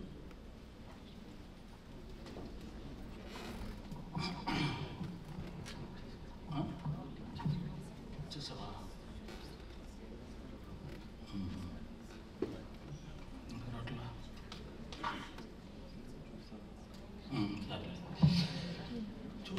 అందులో దీంట్లో ప్రధానంగా యంత్రానువాద వ్యవస్థల అవసరం ఏమిటి? మామూలుగా మనం చెప్పుకుంటున్నాము, నాణ్యమైన చదువులకి మాతృభాషలో చదువుకోవాలి. మనం ప్రస్తుతం డెమోక్రసీ అంటే దీంట్లో ప్రజల పాలనలో ఉన్నాం, ప్రజాస్వామ్యం. దాంట్లో మనకు కొన్ని అర్హతలు ఉంటాయి. ఆ అర్హతలు ఏమిటి అంటే, అర్హతలు కాదు, దీనికి గురించిన హక్కులు. ఈ హక్కులు మనం కాపాడుకోలేకపోతే ప్రజాస్వామ్యమే అనవసరం, ప్రజాస్వామ్యంలో ఉండటం లేదని అర్థం. ఈ హక్కుల్లో ఒకటి ప్రధానమైనది మనం మాట్లాడుకోవడం, చదువుకోవడం. దానికి భాష అవసరం. ఈ భాష ఎవరి భాష? మన భాషే కావాలి. మన చదువులు, మన వ్యవహారం మనం మన భాషలో చదువుకోగలగాలి. అది దాని తర్వాత అనేక రకాల సమస్యలు ఉత్పన్నం అవ్వచ్చు అనేక కారణాల వల్ల, కానీ అది ప్రధానంగా అది ఇక్కడైతే నేను చెప్పలేను. కానీ అదే తెలుగు రాష్ట్రాల్లోనైతే 10 కోట్ల మంది ఉన్న తెలుగు రాష్ట్రాల్లోనైతే తెలుగులో చదువుకోలేకపోతే ఇంకా మనకు ప్రజాస్వామ్యం ఉన్నది అంటే ప్రజాస్వామ్యానికి దూరం అయిపోతున్నాం అన్నమాట. మన భాషలో మనం వ్యక్తపరచుకోలేకపోతే, మన భాషలో మనం చదువుకోలేకపోతే మనం ఏం చేస్తున్నాం? మనకన్నా చిన్న రాష్ట్రాలు, చిన్న దేశాలు, ఒక విధంగా తీసుకుంటే నేను అందులోకి వెళ్ళటలేదు, కానీ కొరియా తీసుకోండి, దక్షిణ కొరియా 2 తెలుగు రాష్ట్రాల కన్నాను చిన్నదే, అంటే తెలంగాణ కన్నా చిన్నదే, ఆంధ్రప్రదేశ్ కన్నా కూడా చిన్నదే. అయినా ప్రపంచంలో ఇవాళ అత్యున్నత ఆర్థిక శక్తిగాను అత్యున్నత సాంకేతిక శక్తిగాను ఇవాళ నడుస్తుంది ఆ దేశం. ఆ దేశంలో వస్తున్నన్ని పేటెంట్లు మరి ఏ దేశంలోనూ రావడం లేదు. అంటే ప్రతి 1,00,000 మందికి 264 పేటెంట్లు వస్తున్నాయి ఆ దేశంలో. అమెరికాలో కూడా లేవు, చైనాలో లేవు, ఇంకో ఏ దేశంలోనూ లేవు. ఆ తర్వాత 2వ దేశం జపాన్, 3వ దేశం అమెరికా, 4వ దేశం అదేంటి చైనా, 5వ దేశం ఇంకా మనం ఆశ్చర్యపరిచేది ఇజ్రాయెల్. ఆ దేశాల్లో ఎందుకు వస్తున్నది ఇట్లా ఇన్ని పేటెంట్ల సామర్థ్యం? అంటే ఇంత సామర్థ్యం ఆ దేశాలకు ఎట్లా కొనగూరుతోంది అంటే ఆ దేశాలన్నీ వాళ్ళ మాతృభాషల్లోనే చదువుకుంటున్నాయి, వాళ్ళ మాతృభాషల్లోనే పని చేసుకుంటున్నాయి. నిన్న మన పర్వతనేని చాంద్ వాళ్ళ ఆఫీస్కి వెళ్ళారు. అక్కడ స్పష్టంగా కనపడేది ఏంటంటే అక్కడ ఉన్న పెద్ద బోర్డు ఉంటే బోర్డు నిండా అక్కడ ఉన్న కంపెనీలు ఏంటి, కొరియా కంపెనీలు, దక్షిణ కొరియా కంపెనీ అంతా కొరియన్లోనే రాస్తున్నారు. దాని కింద కొంచెం ఇంగ్లీష్లో ఉండొచ్చు, కానీ ప్రధానంగా కొరియన్ భాషలో రాస్తున్నాయి. మనం రాసుకోగలమా అలా? ఇంతమంది తెలుగు వాళ్ళు ఉన్న కొరియన్స్ కన్నా ఇక్కడ ఎక్కువే తెలుగు వాళ్ళు ఉంటాం కదా, కానీ మనం రాసుకోలేము. అది ఎలా వచ్చిందో తెలియదు. కొన్ని వేల సంవత్సరాల నుంచి తెలుగువాడు తన గురించి చెప్పుకోడు, తనదన్న దాన్ని తను నిలబెట్టుకోలేకపోతున్నాడు. ఇవాళ దేశవ్యాప్తంగా ఎక్కడ చూసినా తెలుగు వాళ్ళు ఉంటారు, ప్రపంచవ్యాప్తంగా అన్ని చోట్ల తెలుగు వాళ్ళు ఉంటారు. కానీ తెలుగు ఏమైపోతున్నది? తెలుగు రాష్ట్రాల్లో ఇవాళ తెలుగు లేదు. మా తర్వాత తరం, మా అబ్బాయిల తరం, ఇంకా వాళ్ళ తర్వాత వచ్చే తరంలో తెలుగు చదవలేరు, తెలుగులో రాయలేరు, తెలుగులో చదువు లేదు వాళ్ళకి. ఏదో మాట్లాడతారు ఇవాళ, రేపు పొద్దున అది కూడా ఉండదు కదా. అందుకని ఆ అవసరమే ఈ యంత్రానువాద వ్యవస్థల అవసరమైంది. తర్వాత ఇంకోటి చాలామంది చెప్తారు, అందరం కొంతవరకు నిజం కూడా కావచ్చు, ఉద్యోగ అవకాశాలు ఉండాలి. అందరం చదువుకుంటున్నాం వాళ్ళ, అందరం చదువుకుంటున్నప్పుడు అందరికీ ఉద్యోగాలు కావాలి కదా. అందరూ ఒక రకమైన అంటే ఒక ప్రామాణికమైన ఇంకొక రకంగా గౌరవనీయమైన బ్రతకాలి అంటే ఉద్యోగం చేయక తప్పదు. ఒకరి కింద బానిసలుగా మనం బ్రతకం. ఒక రకమైన గౌరవమైన ఉద్యోగ అవకాశం తెచ్చుకుంటాము, ఉద్యోగాలు చేస్తాము. ఈ ఉద్యోగ అవకాశాలు ఎక్కడొస్తున్నాయి? మన దేశంలో వస్తే, మన రాష్ట్రంలో వస్తే తెలుగునే వాడుకుంటాం, కానీ అక్కడ రావడం లేదు. రానప్పుడు ఏం చేస్తాం? దేశాలు పట్టుకొని పోక తప్పదు. అది జరుగుతుంది. వాళ్ళ తెలుగు వాళ్ళు తెలుగుదేశంలో కన్నా తెలుగు బయట, అంటే తెలుగు రాష్ట్రాల బయట నుంచి సంపాదించే సంపాదన ఇవాళ తెలుగు రాష్ట్రాల బడ్జెట్ కన్నా ఎన్నో రెట్లు ఎక్కువ. అది ప్రస్తుతానికి. ఇక వీళ్ళందరూ కానీ చదువుకునే వాళ్ళందరూ అక్కడ ఉన్నారు, కొంతమంది మాత్రమే ఇక్కడికి వస్తున్నారు. మీకు తెలిసే ఉంటుంది అందరికీ, భారతదేశం నుండి ఇక్కడికి వచ్చి ఉద్యోగం చేయడానికి వచ్చిన వాళ్ళల్లో భారతదేశంలో చదువుకున్న వాళ్ళలో 1% కూడా ఇక్కడ లేరు. అంటే మనం ఉద్యోగ అవకాశాల కోసం ఇన్ని రకాలుగా మనం చేస్తుంటే భారతదేశంలో కానీ లేకపోతే తెలుగు రాష్ట్రాల్లో కానీ చదువుకున్న వాళ్ళల్లో ఉద్యోగాలు చేసేవాళ్ళు 11% కంటే ఎక్కువ లేరు. 21% ఆ అర్హత ఉన్నది, చదువుకున్నారు కాబట్టి. కానీ వాళ్ళల్లో 11% మాత్రమే ఉద్యోగాలు వస్తున్నాయి అక్కడ. మరి మిగిలిన వాళ్ళందరూ ఏం చేస్తున్నారు? ఏదో ఏం చేయాలో తెలియదు, వాళ్ళందరూ ఏదో ఒకటి చేస్తూ ఉంటారు. ఉద్యోగాలు మాత్రం లేరు. అనుకున్న ఉద్యోగాల్లో చాలామంది ఏదో చిన్న చిన్న ఉద్యోగాలు ఇంకా వేరే ఏదైనా చేసుకుంటున్నారో తెలియదు. ఇవి గణాంక లెక్కలు భారతదేశ ఆర్థిక శాఖ ఇచ్చినవి. ఇక తర్వాత ఈ ఉద్యోగ అవకాశాల వలన ఇంకోటి ఏమవుతున్నది, వీళ్ళందరూ తెలుగు పోతుంది. అంటే వీళ్ళందరూ తెలుగు చదవటం మానేశారు కదా. తెలుగు రాష్ట్రాల్లో గత 10-12 సంవత్సరాల నుంచి తెలుగు లేదు. సో వీళ్ళందరికీ పరిశ్రమ తెలుగు గ్రంథకర్తలు పోతారు, రచయితలు, కవులు, విలేకరులు కనుమరుగైపోతారు. ఇంకా వాళ్ళు ఎవరు ఉండరు, తెలుగులో ఇవన్నీ నడవు. దాంతోపాటు లక్షలాది మందికి బ్రతుకు బాట వేసే ఈ ముద్రణా పరిశ్రమ భారతదేశంలో ప్రపంచంలోనే ఈ ముద్రణా పరిశ్రమ నంబర్ 1 పరిశ్రమ, భారతదేశ పరిశ్రమ. అలాగే సినిమా పరిశ్రమ మీకు అందరికీ తెలిసే ఉంటుంది. సినిమా పరిశ్రమ మల్టీ బిలియన్ డాలర్ పరిశ్రమ తెలుగు రాష్ట్రాల్లో. అది తెలుగు రాష్ట్రాల్లో కన్నా బయట రాష్ట్రాల్లో, బయట దేశాల్లో ఎక్కువ డబ్బు సంపాదిస్తుంది వాళ్ళ. దాంట్లో 25 లక్షల మంది కుటుంబాలు బ్రతుకుతున్నాయి. ఆ పరిశ్రమ రేపు ఉండదు, ఇంకొక 2-3 దశాబ్దాల తర్వాత పరిశ్రమ ఉండదు. ఇక్కడ హాలీవుడ్లో ఇంగ్లీష్ మూవీలు తయారైతే అవన్నీ మన దేశానికి వస్తాయి, మనం డబ్బు పెట్టి చూసుకుంటాము. ముందు ఖాళీగా ఫ్రీగా ఇస్తారు, తర్వాత డబ్బు పెట్టి చూసుకోవాలి. ఇక ఆ తర్వాత సినిమా పరిశ్రమ తర్వాత వందలాది ఛానళ్ళు, బుల్లితెర పరిశ్రమ అంటే టీవీలు. ఆ తర్వాత ఇక ప్రకటన పరిశ్రమ ఇవాళ అత్యంత వ్యాప్తి పొంది ప్రతి వస్తువు ప్రకటనలో దొరుకుతోంది. ప్రకటనల పరిశ్రమ చాలా చాలా ఉన్నతమైనదిగా ఇవాళ అభివృద్ధి పొందుతోంది. కానీ ఎంత తెలుగు ఉండబోతోంది దాంట్లో ప్రతిదీ తెలుగులో ఉంటే తెలుగు వాళ్ళకి అసమంతా ఉంటుంది, లేకపోతే ఇంగ్లీషు. అన్నీ ఇక్కడి నుంచి వచ్చే ఇంగ్లీషు దిగుమతులన్నీ ఇప్పుడు ఇంగ్లీషులోనే ఉంటాయి, అక్కడ తెలుగులో ఉండవు కదా. అందుకని ప్రకటన పరిశ్రమ కూడా వెనకడుగు వేస్తుంది. ఇక పత్రికా రంగాన్ని చెప్పే పని లేదు, పత్రికా రంగం పూర్తిగా కుప్పకూలిపోతుంది. అంటే ఈ పరిశ్రమలన్నీ ఉండవు, భాషాధారిత పరిశ్రమలన్నీ నాశనం అయిపోతాయి.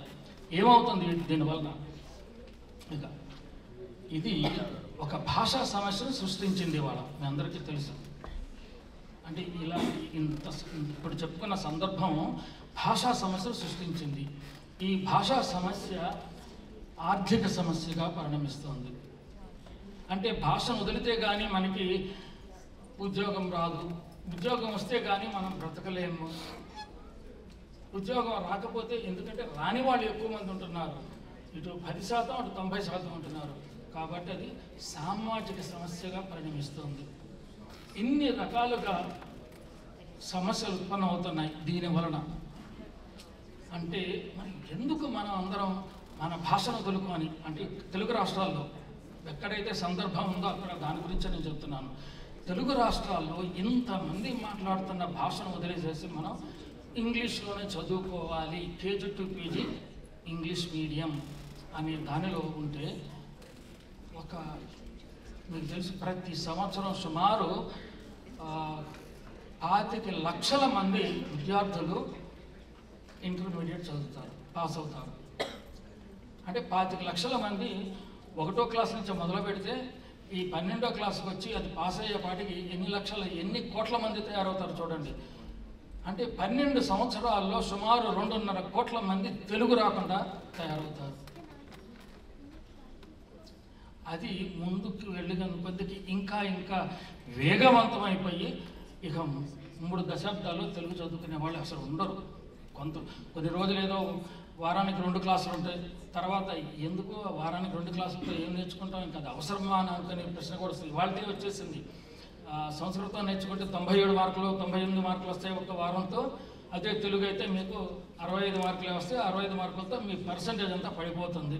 అట్లాగే అయింది చాలామందికి, నాకు తెలిసిన వాళ్ళకి. కొన్ని పేర్లు చెప్పకూడదు, అట్లా చాలామంది ఇక్కడ కూర్చున్న వాళ్ళలోనే ఎంతోమంది బాగా చదువుకుంటే మ్యాథ్స్, ఫిజిక్స్, కెమిస్ట్రీ, బయాలజీ వీటిలోనేమో బాగా మార్కులు వచ్చి తెలుగులో మాత్రం 60, 65 వస్తాయి, అంత బాగా చదువుకున్న వాళ్ళకి. ఎందుకని ఇది ఏమైపోతున్నది? అందుకని ఇక ఈ సమస్యని ఆపాలి, ఈ సమస్యని కట్టడి చేయాలి అంటే తప్పనిసరిగా కొత్త తరం సంగణక శాస్త్రం, అంటే సంగణకం అంటే నేను దీన్ని ఏమంటున్నానంటే కంప్యూటర్ సైన్స్ని, కంప్యూటర్ని సంగణకం అంటాము. సంగణనం అంటే కాంపిటీషన్. ఈ సంగణక మేధా సంపత్తితో ఏదైనా సాధించవచ్చు అనే ఒక పద్ధతి ఇప్పుడు కొత్తగా అమల్లోకి వచ్చింది. ఏమిటంటే మెషిన్ లెర్నింగ్, యంత్రాభ్యాసం ద్వారా మనం కృత్రిమ మేధను సృష్టించవచ్చు. దాని ద్వారా ఈ భాషకు సంబంధించిన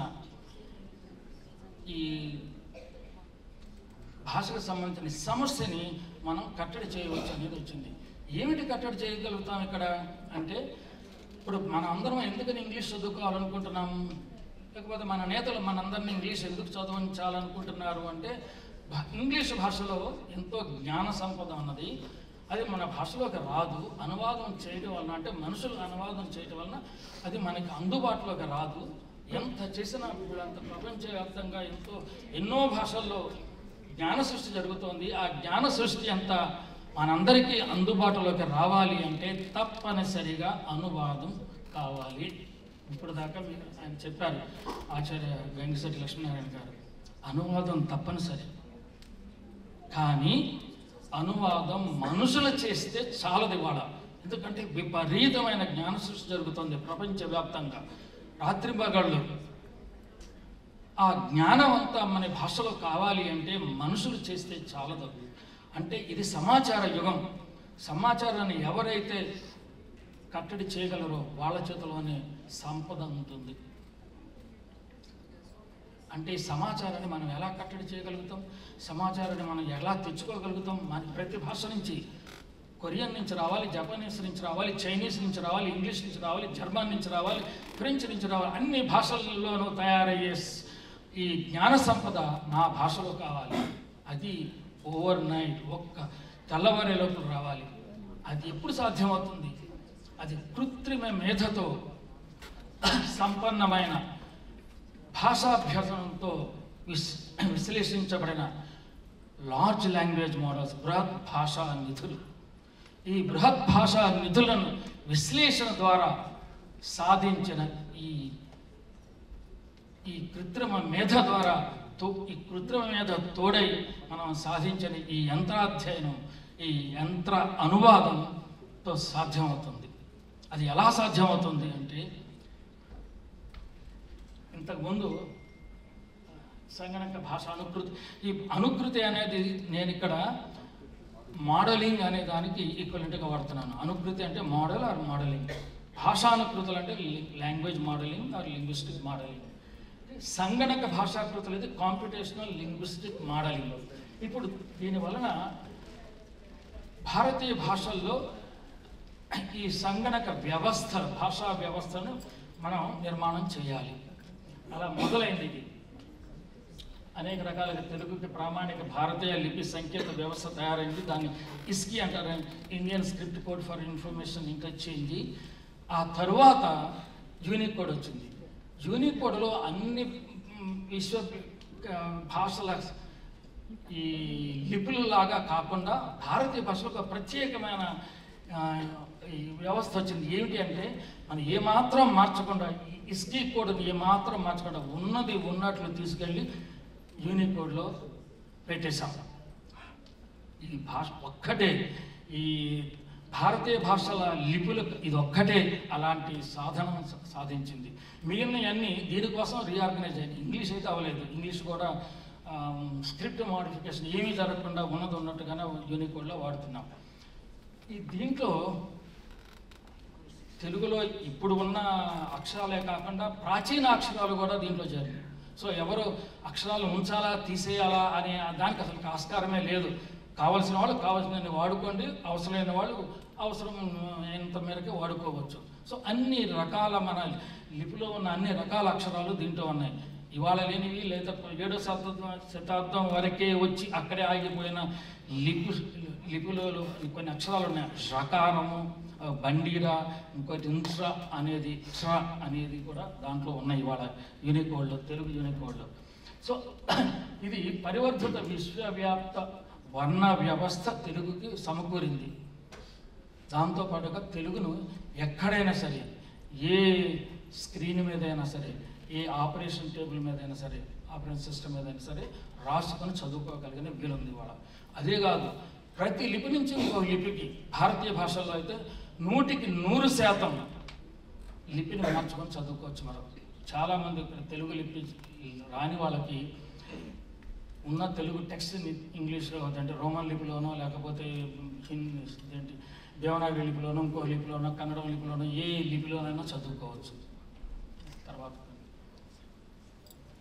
సంగణక ఉపకరణాలు, దీనికోసం మొట్టమొదటిగా తయారైన సంగణక ఉపకరణాలు ఏమిటి అంటే ఇవన్నీ తెలుగు పద విశ్లేషణి. తెలుగు పద విశ్లేషణి భారతీయ భాషల అన్నింటిలో కంటే అత్యధిక అంటే ఉన్నత స్థానంలో ఉన్నది. అంటే 97.5% ఏ తెలుగు టెక్స్ట్ ఇచ్చినా సరే అది ప్రతి పదాన్ని విశ్లేషించి దానికి ఉన్న రూట్ అంటే ఒక ప్రాతిపదికన దాని మీద వచ్చే ప్రత్యయాల్ని అందించగలిగిన శక్తి కలిగినది ఆ పద విశ్లేషణ. ఆ తర్వాత పద జనకం అంటే మీరు ఏదైనా ఒక పదాన్ని నిర్మించాలని అనుకుంటే, పదం అంటే ఏంటంటే ఒక ప్రాతిపదికను దాని మీద ప్రత్యయం కూడిన పదం. అంటే వచ్చాను, చేశాను, తిన్నాను, లేకపోతే నన్ను, నా కోసం, నాతో, ఇలాంటి పదాలన్నింటినీ మీరు తయారు చేయాలనుకుంటే తెలుగు రాని వాళ్ళు కూడా మనసులో అనుకొని అక్కడ కొన్ని మీటర్లు నొక్కుంటూ వెళితే అది పదం తయారైపోతుంది. దానికోసం అది పదజనకం. అది కూడా పూర్తిగా 97% పనిచేసేది. ఆ తర్వాత తెలుగులో తదితర భాషలకి సంగణక నిఘంటువుల నిర్మాణం ఉంది. భారతీయ భాషల మధ్యన అదే కాకుండా విదేశీ భాషల మధ్యన కూడా సంగణక నిఘంటువులు ఉన్నాయి. అది అంటే 24 భాషల్లో 24 డైరెక్షన్స్లో ఏ భాషలో నుంచైనా ఏ భాషలోకైనా మనం నిఘంటువులను ఈ నిఘంటువులను వాడుకొని మనం వెతకచ్చు ఒక పదానికి అర్థం ఏంటి అని, తెలుగు పదానికి అర్థం ఏంటి అని. వాటితో పాటు తెలుగు భాషా భాగాల గుర్తింపు అంటే పార్ట్స్ ఆఫ్ స్పీచ్ అంటారు కదా, పార్ట్స్ ఆఫ్ స్పీచ్ ట్యాగర్ ఒకటి. తర్వాత తెలుగు తదితర భాషలు సమాంతర భాషా నిధులు. సమాంతర భాషా నిధులుంటేనే ఈ కంప్యూటర్స్కి ఒక రకంగా ప్రాథమిక యుగంలో అంటే మొదలుపెట్టినప్పుడు ఒక భాష నుంచి ఇంకో భాషకి అనువాదాన్ని నేర్పడానికి ఉపయోగపడినవి. తర్వాత వాక్య విశ్లేషణ, తెలుగు దిద్దడి అంటే తెలుగు స్పెల్ చెకర్, తెలుగు అధివ్యాకరణం, అండ్ తర్వాత తెలుగు ఇతర భాషల మధ్య యంత్రానువాద వ్యవస్థల నిర్మాణం, ఇలాంటి ఉపకరణాలన్నీ తయారైపోయినాయి. ఎప్పుడు తయారైనాయి?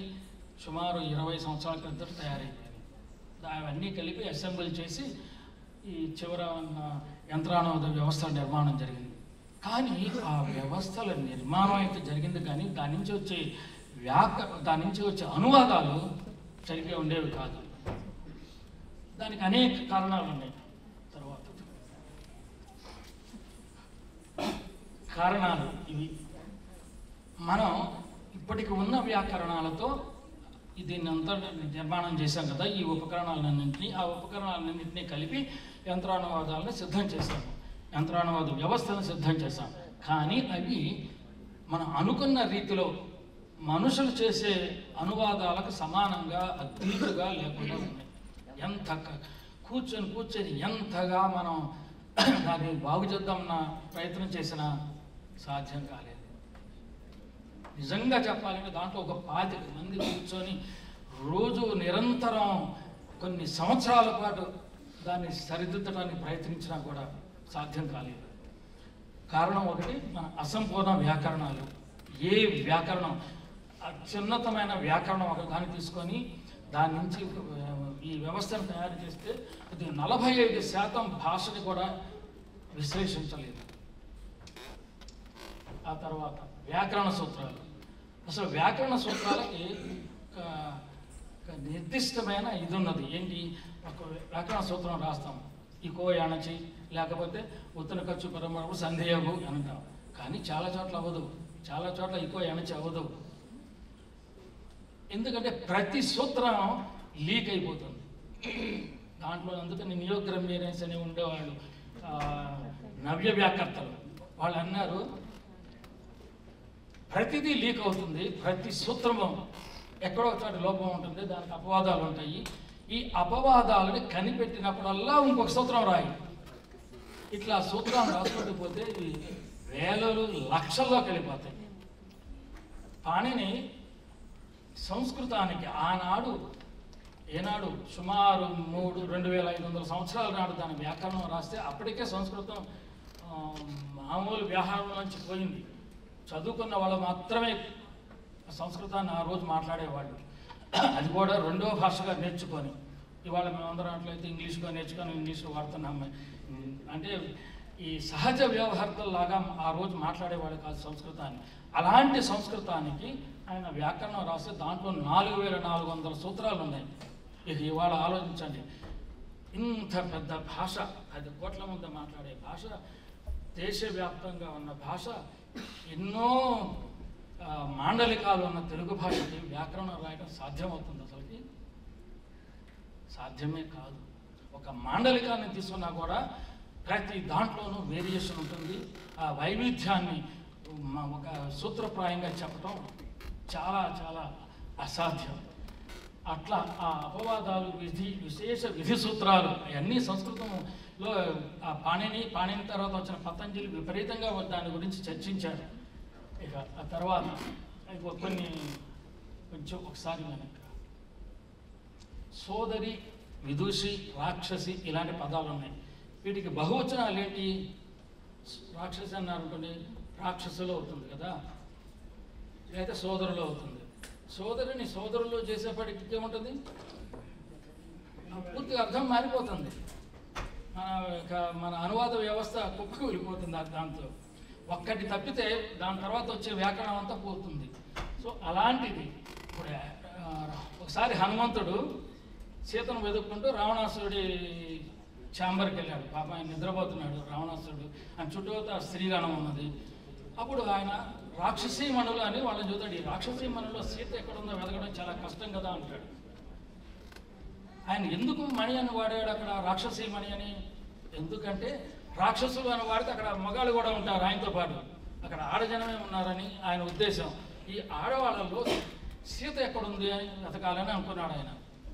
అందుకని రాక్షసులు అంటే కష్టమైపోతుంది కాబట్టి రాక్షసీమణులు అని అన్నాడు. అదే మామూలు అంటే ఆ సీతను కూర్చోబెట్టిన వనం దగ్గరికి వెళ్ళి అక్కడ చూస్తే అక్కడ అందరూ రాక్షసులే ఉంటారు. వాళ్ళందరూ స్త్రీలే. మళ్ళీ ఆమె చుట్టూతో అక్కడ కాపలా పెట్టిన రాక్షసీమణులందరూ మామూలు రాక్షసులు, అంటే స్త్రీ రాక్షసులు. అంటే మన తెలుగులో దాన్ని సరిగ్గా చెప్పలేము. అదే విదుషులు లేకపోతే సోదరులు అలాంటి వాటికి ఇలాంటి సమస్యలు ఇంకా ఎన్నో ఉన్నాయి. తర్వాతది ఇంకొక చిన్న వీరుడు మూర్ఖులకి వీరులు మూర్ఖులు అవుతుంది. తెల్లవాడు నల్లవాళ్ళకి నల్లవాళ్ళు తెల్లవాళ్ళు అయిపోతుంది. రెండిట్లోనూ ఉడునే ఉన్నది చివర పదాంతంలో. రెండు మనుషుల గురించే చెబుతుంది. మూడోది బాలుడు అనుకూలుడులో బాలురు అనుకూలుడు మళ్ళీ పూర్తిగా మారిపోతుంది. అంటే ఇప్పుడు ఈ సూత్రాలని వీటన్నిటిని సూత్ర నిబద్ధం చేయాలంటే ఏం చేయాలి? ఒక మనిషి కూర్చొని ప్రతి పదము తీసుకొని చేయాలి. అంటే ఈ ప్రతి సూత్రము ఒక్కొక్క పదాన్ని సరిగ్గా చెప్పగలుగుతుంది. అలాంటప్పుడు ఏ మనిషి ఏ భాషకు సంపూర్ణమైన వ్యాకరణం రాయగలుగుతాడు అంటే అది కాదు, కూడదు. వ్యాకరణం రాయలేదు. తర్వాత ఈ సందర్భంలో ఇది గుర్తుకొచ్చింది. బృహస్పతి ఇంద్రుడికి సంస్కృతం నేర్పాలనుకున్నాడంట. నేర్పాలనుకుని ఆయన బృహస్పతి దగ్గరికి వెళ్తే ఆయన ఇగో ఇన్ని సంవత్సరాలు పడుతుంది అన్నాడు. 1000 దివ్య సంవత్సరాలు నేర్పినా కూడా ఆయన నేర్చుకోలేకపోయాడు. ఇద్దరు దేవతలే, బృహస్పతి ఒక దేవుడు, ఇంద్రుడు ఒక దేవుడు. దివ్యమానం, అది దివ్య కాలమానం 1000 సంవత్సరాలు, మామూలు మనుషుల సంవత్సరాలు కాదు అవి ఆ 1000. ఇలాంటి సమస్య అంటే వాళ్ళు సంస్కృతాన్ని పూర్తిగా నేర్చుకోలేకపోయారు. సంస్కృతం అంటే ఏదో 4 మాటలు 4 వాక్యాలు లేకపోతే 4 క్రియలు తీసుకొని పదాలు తయారు చేయడం కాదు కదా. వ్యాకరణ వ్యవస్థ లేకపోతే దాని నుంచి తయారైన అనువాద వ్యవస్థ నిర్మాణం చేయాలంటే సమస్త రంగాలలో అన్ని క్షేత్రాల్లో ఆ భాషను వాడే ఆ భాషని మనం ఇంకొక భాషలోకి అనువాదం చేయాలంటే ఈ చిన్న చిన్న సూత్రాలతోనూ ఇలాంటి వ్యాకరణాలతోనూ సాధ్యం కాదు. కాబట్టి ఏం చేయాలి? చివరికి మనం చిన్నపిల్లల దగ్గరికి వస్తాం. చిన్నపిల్లలు ఎలా భాష నేర్చుకుంటున్నారు? పెద్దవాళ్ళ భాష దగ్గరికి వెళ్ళకూడదు ఇక. ఎందుకంటే వాళ్ళ భాష నేర్చేసుకున్నారు, మంచో చెడు బాగా లేకుండానో నేర్చేసుకున్నారు. కానీ చిన్నపిల్లలు భాషను నేర్చుకుంటున్నారు. ఈ చిన్నపిల్లలు ఎలా భాషను నేర్చుకుంటున్నారు? పుట్టక ముందే వాళ్ళు మొదలు పెడతారు భాష నేర్చుకోవడం. 5వ నెల 5.5 నెలల నుంచి వాళ్ళు తల్లి నుంచి వచ్చే శబ్దాలను గుర్తుపడుతున్నారు. 7వ నెల వచ్చేపాటికి తల్లి మాట కాని శబ్దాలకి తేడా కనపడుతుంది. అంటే 8వ నెల వచ్చేపాటికి వాళ్ళు తల్లి ఎవరు, మాట్లాడే తల్లి అనా కాదా అని పుట్టక ముందే వాళ్ళకి తెలిసిపోతున్నది. ఇక పుట్టిన తర్వాత తల్లి, తండ్రి, అక్క, చెల్లి, అన్నాదమ్ములు అందరూ కుటుంబ వ్యవస్థలో ఉన్న సభ్యులందరి నుంచి వాళ్ళు ప్రతి క్షణం ఈ కార్పస్ అంటే భాషా నిధిని సేకరిస్తూ ఉంటారు, వింటుంటారు. వాళ్ళు మాట్లాడలేకపోవచ్చు, వింటుంటారు.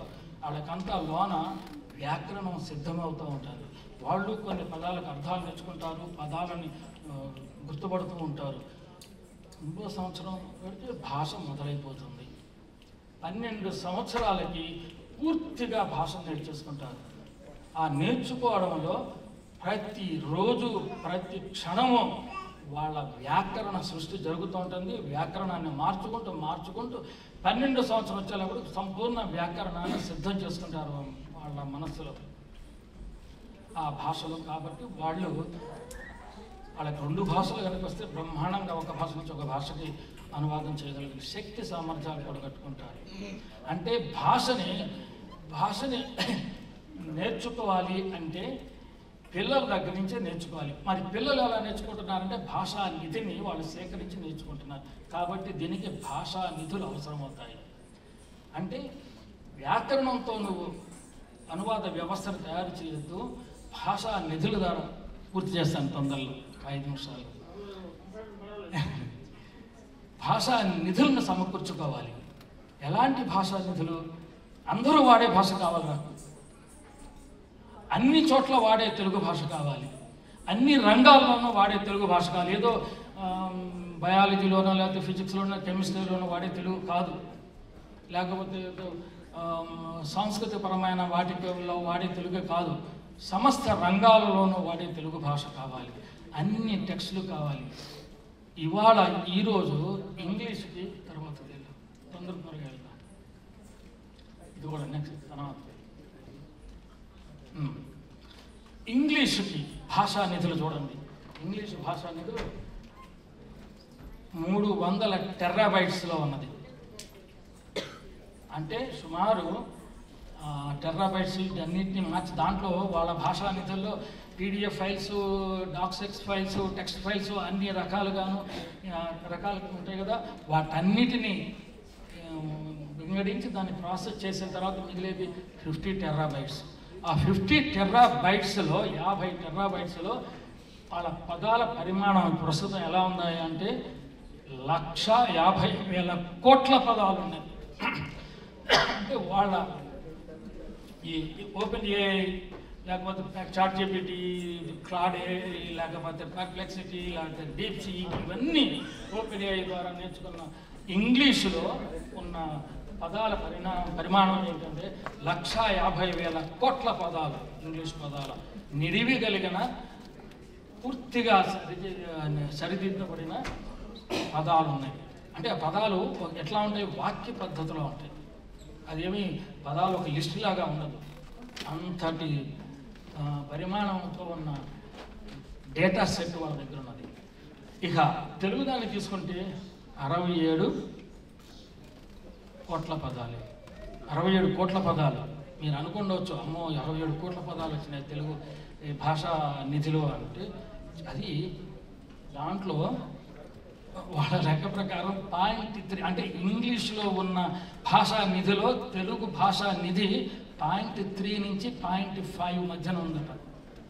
ఇంకా అర్థం చేసుకోండి, 1% కూడా లేదు మనది. ఎందుకు? మనందరం ఇంగ్లీష్లో రాస్తున్నాం, ఇంగ్లీష్లోనే బ్రతుకుతున్నాం, ఇంగ్లీష్లోనే గాలి పీల్చుతున్నాం. అంతర్జాలంలో మనం ఇంగ్లీష్లోనే రాస్తున్నాం కానీ తెలుగులో రాయడం లేదు. అందుకు మనం ఏం చేయాలి? ప్రతిసారి మనం ప్రతిరోజు ఎంతో కొంత తెలుగు అంతర్జాలంలో ఇంటర్నెట్లో తెలుగు వాడాల్సిందే. ప్రతి దాంట్లోనూ, ప్రతి సోషల్ మీడియాలో, ప్రతి సామాజిక మాధ్యమంలోనూ ఎంతో కొంత తెలుగులో రాస్తుంటే ఆ మొత్తాన్ని 2వ రోజుకి ఇవాళ ఉన్న ఈ ఏఐ ఓపెన్ ఏఐ సమాచార నిధులని లాగేసుకొని దాంట్లోకి పెట్టేస్తాయి. అలా అవి సేకరించిన భాషా నిధిని మళ్ళీ ఇది పెరగడానికి ఉపయోగిస్తుంది. అది 1,50,000 కోట్ల పరిమాణంలో ఉంటే ఇది 67 కోట్లే ఉన్నది. అంటే దాని నుంచి చేసిన ఇంగ్లీష్ నుంచి చేసిన అనువాదం, ఇంగ్లీష్ నుంచి తర్వాత ఉన్న స్పానిష్, ఫ్రెంచ్, చైనీస్, అరబిక్ అయితే బ్రహ్మాండంగా వస్తుంది ఆ ట్రాన్స్లేషన్. ఏదైనా సరే, ఏ రంగంలోనైనా సరే చాలా వరకు చాలా బాగా.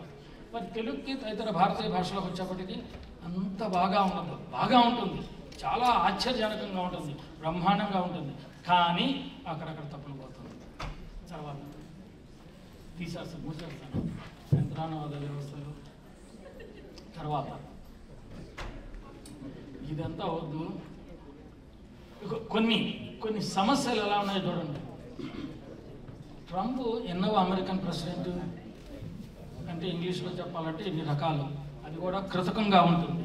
అలాంటిది తర్వాత నేను తిన్న పండు వాడు కడిగాడు, లేకపోతే నేను తిన్న పళ్ళెం వాడు కడిగాడు అంటే he washed the plate that I ate in అనో లేకపోతే I ate from అనో చెప్పుకుంటున్నాం కదా. ఇలాంటిది మామూలు సూత్ర పరిధిలో చెప్పాలంటే, సూత్రప్రాయంగా తయారైన మషిన్ ట్రాన్స్లేషన్ అనువాద వ్యవస్థలో చేయాలంటే మనం తాడిపోతుంది. అది ఓన్లీ భాషా నిధుల ద్వారా, యంత్రాభ్యసనం ద్వారా మాత్రమే సాధ్యమవుతుంది. అలాంటివన్నీ ఇంకా ఎన్నో ఉన్నాయి ఇలాంటివి. దీని తర్వాత ఒకటి చూపించు. ఇది ఒకటి చూడండి. నెక్స్ట్ దానికి తర్వాత ఇంకా కొంచెం ఇంకా నెక్స్ట్ తర్వాత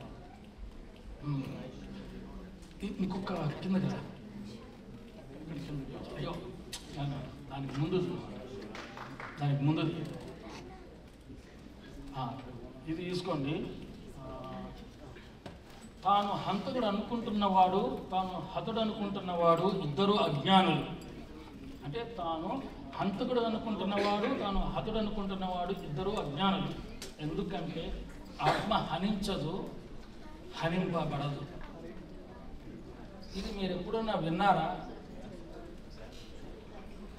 ఆత్మ హనించదు, హనింపబడదు. ఇంతవరకు భూమి మీద ఏ తెలుగువాడు వాడని పదం ఇది. కానీ ఇవాళ ఈ చాట్ జీపీటీ, ఈ Claude.ai, పర్ప్లెక్సిటీ ఇలాంటి వ్యవస్థలన్నీ ఈ అనువాదాన్ని చేస్తున్నాయి. ఇది ఇంగ్లీష్ నుంచి తెలుగుకి చేసిన అనువాదం. ఎముడు నచికేతుడు సంవాదంలో ఇంగ్లీష్ టెక్స్ట్ ఇస్తే ఇది తెలుగుకి తయారు చేసింది. కానీ ఇదేం తప్పు కాదే. ఆత్మ హనించదు, హనింపబడదు. తప్పేమిటి దాంట్లో? అది కొత్త పదం తయారు చేసింది. అది సౌలభ్యంగా ఉండేది, లేకపోతే కొంచెం కృత్రిమైనా పర్వాలేదు. కానీ అది సరైన పదమే. ఇక్కడ మనం వాడటం లేదు. ఇంతమంది, ఇన్ని కోట్ల మంది ఉండి ఇన్ని రంగాల్లో పనిచేసేవాళ్ళు అనేక రకాలుగా తెలుగు పదప్రయోగం చేయాల్సిన అవసరం ఉన్నది. దానికోసం రకరకాల వాళ్ళు రకరకాల ఈ అనువాద వ్యవస్థలు రకరకాలుగా చేస్తూనే వాటిలో ఇది ఒక రకం. ఆత్మ హనించదు, హనింపబడదు. ఇంతకు ముందుది ఇంకోటి తర్వాత ఉన్నది, అది మామూలుగా చేస్తుంది. ఇట్లా మొత్తం 6 రకాల అనువాద వ్యవస్థల నుంచి తీసుకొని చూస్తే తెలుగు అయితే బాగా చేస్తుంది, కానీ ఈ సమస్యలు ఉన్నాయి. సో ఇది అంటే ఏంటి? ఇవాళ ఈ వ్యవస్థలు తెలుగులో చేస్తున్నాయి, తెలుగులో మనం అనుకున్న దానికన్నా బాగా చేస్తున్నాయి. ఎంత సామాగ్రి, ఎంత ఈ భాషా నిధులు దానికి సమకూడితే అంత బాగా చేయడానికి ముందుకెళ్తాయి. దానికోసం మనం చేయాల్సింది అంటే రేపటి నుంచి మనం అంతర్జాలంలో కొద్దిగానైనా సరే తెలుగు వాడాలి, వాడుతున్నాం. ఇంతటితో నా ప్రసంగం ఆఫ్ చేస్తున్నాను. ఈ అవకాశం నాకు ఇచ్చినందుకు ఉత్తర టెక్సస్ తెలుగు సంఘానికి, నెలల తెలుగు నెల నిర్వాహకులకి నా నమోవాకాలు.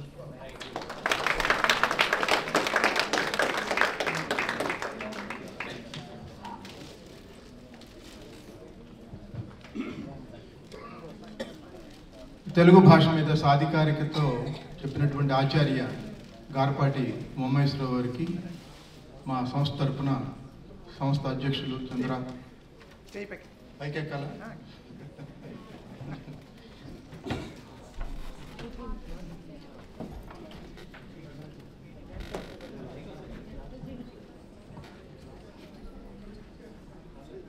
చంద్ర పొట్టిపాటి గారు, లెనిన్ గారు ఆయనకి సన్మానం చేస్తారు.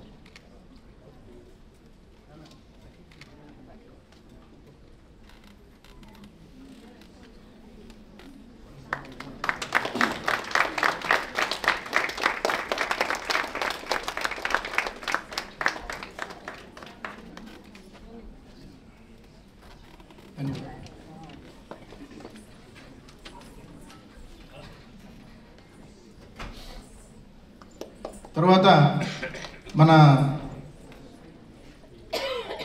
నెల తెలుగు వెన్నెల్లో ప్రతిసారి సిరి సంపదలు అంటూ ఎన్నో దశాబ్దాలుగా చేస్తున్నటువంటి మన తానా తెలుగు అసోసియేషన్ నిర్వాహకులు, పూర్వాధ్యక్షులు, తర్వాత అట్లాగే సాహిత్య వేదికకు సుపరిచితులైనటువంటి డాక్టర్ ఉరుమిడి నరసింహారెడ్డి గారు సిరి సంపదలతో ముందుకు వస్తున్నారు. థ్యాంక్ యూ ప్రసాద్ గారు. సభా సరస్వతికి నమస్కారం. మీరందరూ కూడా నృత్య రూపకానికి చాలా సిద్ధంగా ఉన్నారని తెలుస్తోంది. ఇంతవరకు వక్తలు మాట్లాడారు, మీరు విన్నారు. ఈ కార్యక్రమం ప్రత్యేకత ఏమిటంటే మీరు మాట్లాడితే నేను వింటాను. మన తెలుగు సిరి సంపదలు గత 86 మాసాలుగా నిరాటంకంగా అందరినీ భాగస్వామ్యం చేయాలన్న తపనతో ప్రారంభించిన అంశం. అయితే ఇందులో కొన్ని ప్రశ్నలు మీకు వేస్తాను, మీరు సమాధానం చెప్పడానికి ప్రయత్నించండి. ఈ మన తెలుగు సిరి సంపదలు భాషా ప్రయోగాలు, ఇందాక ఆచార్యులు చెప్పినట్లు భాషలో చాలా ఉన్నాయి. ఇవన్నీ కూడా మీకు తెలిసినవే, ఎప్పుడో విన్నవే. అయితే భాషా ప్రయోగాల్లో కొంచెం క్లిష్టంగా, కొన్ని సులభంగా కూడా ఉంటాయి. మీరందరి అనుమతితో ఈ కార్యక్రమాన్ని తక్కువ సమయంలోనే ముగిస్తున్నాను. ఇదేమి పెద్ద స్పీచ్ ఏం కాదు. అయితే మీ అందరి స్పందన కావాలి. తర్వాత మనం నృత్య రూపంలోకి వెళదాం. ముందుగా కొన్ని సరదా కొంటె ప్రశ్నలు తెలుగులో, కేవలం 5 సెకండ్ల కంటే ఎక్కువ తీసుకోకుండా మీరు సమాధానం ఎక్కడి నుంచైనా చెప్పేయచ్చు. ప్రశ్నలు చాలా సులభంగా ఉంటాయి, తర్వాత కష్టం పెరుగుతూ ఉంటుంది. రాజులు నివసించిన కోట, రాజుగారు ఇక్కడే ఉన్నారు. రాజులు నివసించిన కోట, తొందరగా చెప్పండి. పూదోట అన్నారు, తులసి కోట. గీయలేని కోణం, త్రికోణం గీస్తామండి. కుంభకోణం. అందరూ కోరుకునే సతి, అందరూ కోరుకునే సతి అండి, వసతి. బాగుంది. అలాగని మొక్కకు పూయని రోజాలు, శిరోజాలని ఇక్కడ ముందులో చెప్పారండి సమాధానం. డబ్బులు ఉండని బ్యాంకు, బ్లడ్ బ్యాంక్ మా రాజుగారు. కనిపించని వనం, కవనం, జీవనం, పవనం. అందరూ భయపడే బడి, మనబడి కాదండి, మనబడి. పాపం ఇక్కడ పొద్దుటి నుంచి కష్టపడుతున్నారు మనబడి వాళ్ళు. అందరూ భయపడే బడి మనబడి కాదు, చేతబడి. అందరూ మెచ్చేబడి అంటే మనబడి చెప్పొచ్చు, రాబడి చెప్పొచ్చు. అందరూ భయపడేబడి అంటే చేతబడి. అలాగే ఎగ్జామినర్ దిద్దని పేపర్, ఎగ్జామినర్ దిద్దని పేపర్ అండి, మనం ప్రతిరోజు చూస్తూనే ఉంటాం దాన్ని. News paper.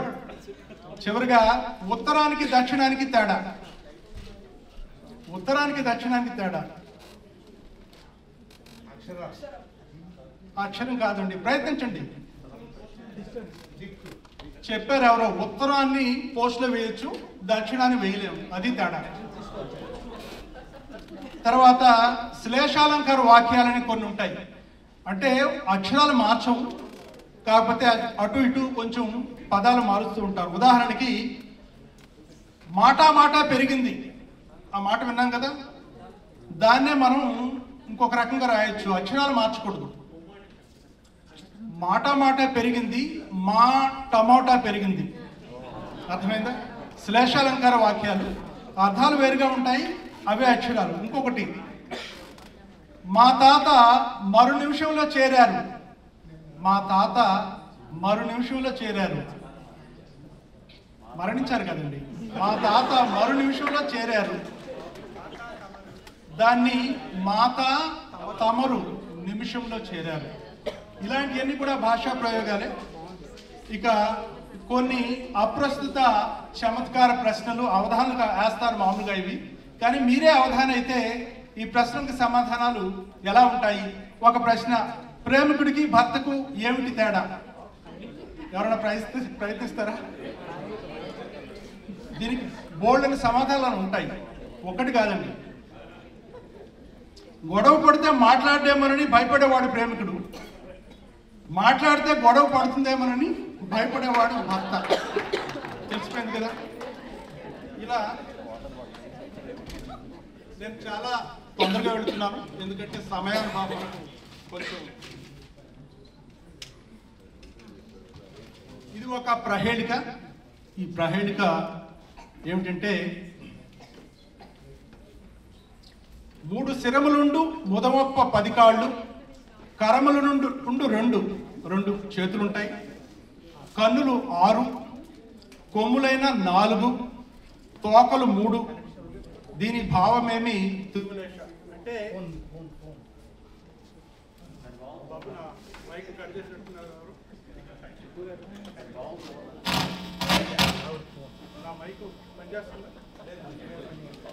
హలో,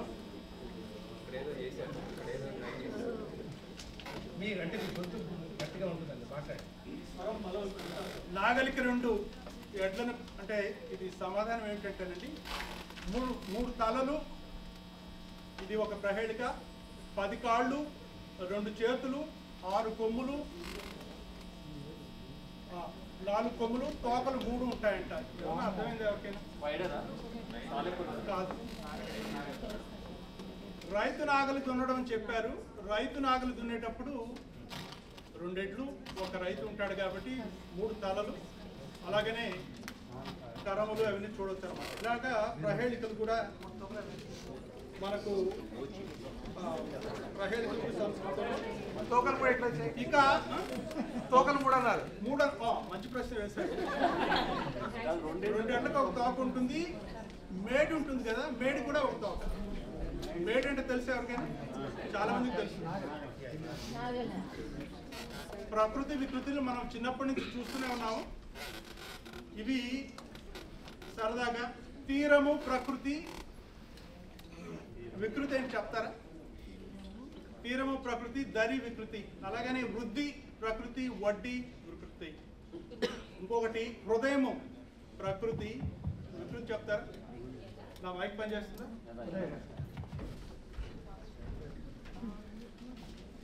తెలుసు. నృత్య రూపం కోసం మనం అందరం వేచి ఉన్నాం. గురువు గారు కూడా ఇక్కడ ఎక్కువ సమయం తీసుకొని. ఇంకా మనకు సంఖ్యాబోధక పదాలని తెలుగు భాషలో ఉన్నాయి. సంఖ్యాబోధక పదాలంటే ఉదాహరణకు పంచమహాపాపాలు. ఎవరన్నా విన్నారా? ఆ పాపాలు ఏమిటో 5 చెప్తారా తొందరగా? 5 సెకండ్లో. పంచమహాపాపాలండి: బంగారం దొంగిలించడం, సురాపానం, బ్రహ్మహత్య, గురుపత్ని సంగమం, చివరిగా దుష్టులతో సహవాసం. కాబట్టి మొత్తానికి అదనమాట.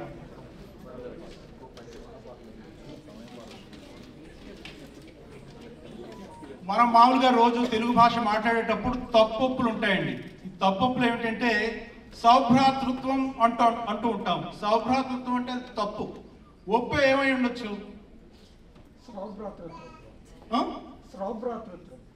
సౌభ్రాతృత్వమే తప్పు. కరెక్ట్గా సౌభ్రాత్రం.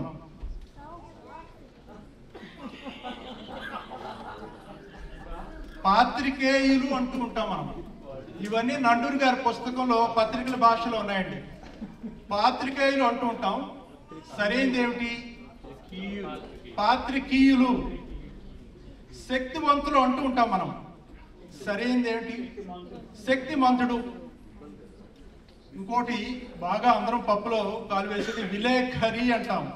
విలేఖరి తప్పు, ఒత్తుగా వాడతాం మనం.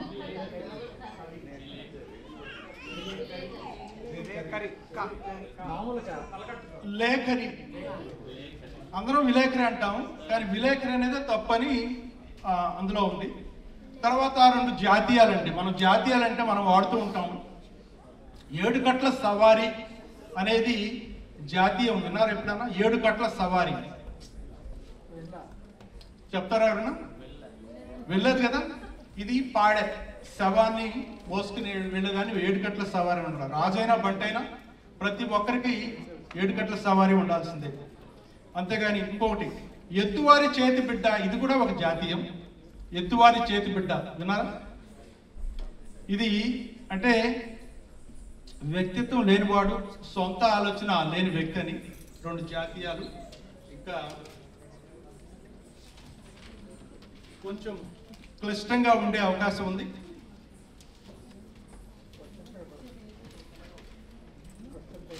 మూడక్షరాల పదభ్రమకాలు, కచిక పదాలు అంటాం, ప్యాలిండ్రోమ్స్ అని కూడా అంటాం వాటిని. కాబట్టి నేను చెబుతాను అవి. వయ్యారాన్ని 3 అక్షరాల పదభ్రమకంలో చెప్పాలి. ఇక్కడ డాన్స్ మాస్టర్ కూడా ఉన్నారు. వయ్యారం నటన చెప్పొచ్చు. వయ్యారం అంటే కులుకు, నటన అంటే మనం నటించడం. ఇది ఇకపోతే సంతోషం, దానిని 3 అక్షరాల పదభ్రమకంలో చెప్పాలి. ప్యాలిండ్రోమ్ అటు ఇటు ఒకేలా ఉండేటట్టు పదాన్ని చెప్పాలి. ముదము బాగుంది. అలాగనే చిరు నిద్ర, కురుకు. ఇలా 5 అక్షరాల పదభ్రమకానికి ఒక ప్రశ్న అండి. 5 అక్షరాల పదభ్రమకం 3 నుంచి.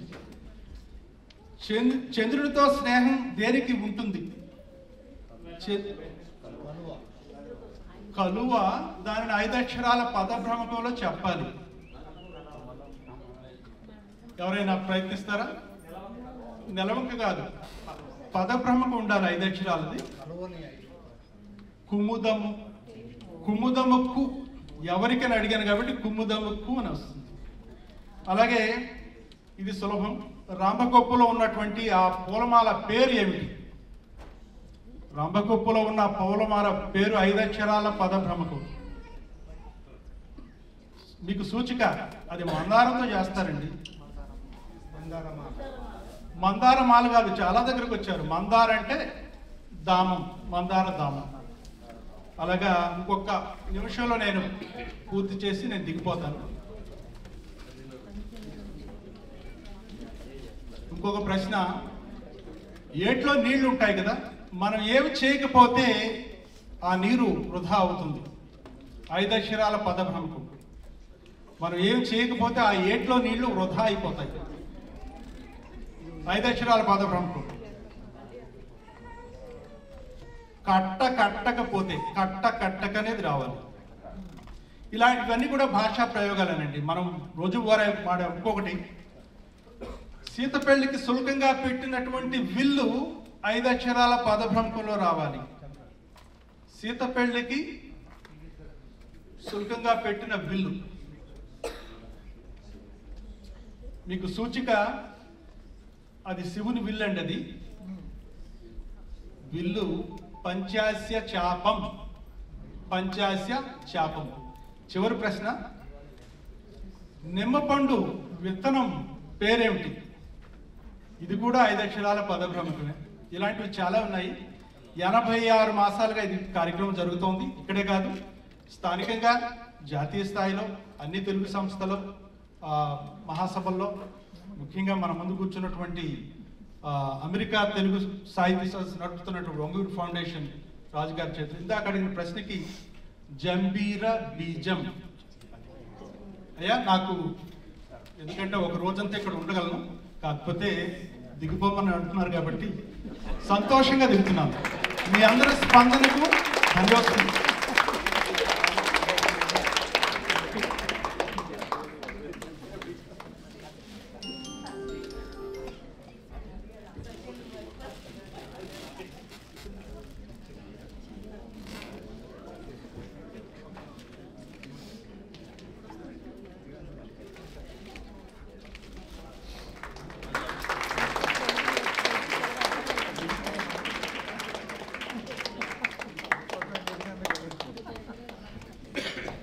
నేను కూడా ఒక 2 నిమిషాల కంటే తీసుకోను. ఎందుకంటే ఇంత చక్కటి కార్యక్రమం నెల తెలుగు నెల ఇలా జరుగుతుందంటే మీ అందరికి కూడా ఉత్సాహంగా ఉండాలి. ఎందుకంటే ఇది ఎప్పుడు మొదలైంది, ఎలా మొదలైంది కూడా తెలుసుకుంటే ఒక 2 నిమిషాలు అంతకంటే ఎక్కువ లేదు. 2007లో జూలై మాసంలో నగరంలో ఉన్న కొంతమంది పెద్దలకి వచ్చిన ఆలోచన ఇదనమాట. నెలలా తెలుగు వెన్నెల ప్రతి 3వ ఆదివారం మొదలు పెడదామని. ఆ రకంగా మొదలుపెట్టిన ఈ నెలలా తెలుగు వెన్నెల ఇది 216వ సదస్సు. మరి ఈ యొక్క సదస్సుని మొదలుపెట్టిన వాడు వ్యవస్థాపక సభ్యులు ఎవరంటే, వారిలో ఇక్కడ మన మధ్యలో ఉన్నారు ప్రసాద్ తోటకూర గారు, ఎంపీఎల్ ప్రసాద్ గారు, పులిగండ్ల విశ్వనాథన్ గారు, ఇందాక మధ్యాహ్నం చూసిన అవధానంకి సందాత పుదూరు జగదీశన్ గారు, రావు కలవల్ గారు. ప్రసాద్ తోటకూర గారిని సాధారణంగా ఆహ్వానిస్తూ ఒక 2 నిమిషాలు సభ ఉద్దేశించి విషయాలు తెలవలసిందిగా ప్రార్థన. 2 నిమిషాలు అవసరం లేదు. ముందుగా సారా ప్యాకెట్లు, బిర్యానీ పొట్లాలు లేకుండానే వచ్చినటువంటి మీ అందరికీ, తెలుగు భాషాభిమానులకు, సాహిత్య అభిమానులందరికీ కూడా పునఃస్వాగతం. ఈరోజు సుబ్బు గారు చెప్పినట్టుగా వ్యవస్థాపక సభ్యులు మేమైనప్పటికీ ఈ కార్యక్రమాన్ని నిరాటంకంగా ఇన్ని సంవత్సరాలుగా నడపడం అంటే భారతదేశంలో కాదు, అమెరికా దేశంలోనే ఇది ఒక చరిత్ర. ఆ చరిత్ర సృష్టించింది స్థానిక ఉత్తర టెక్సస్ తెలుగు సంఘం.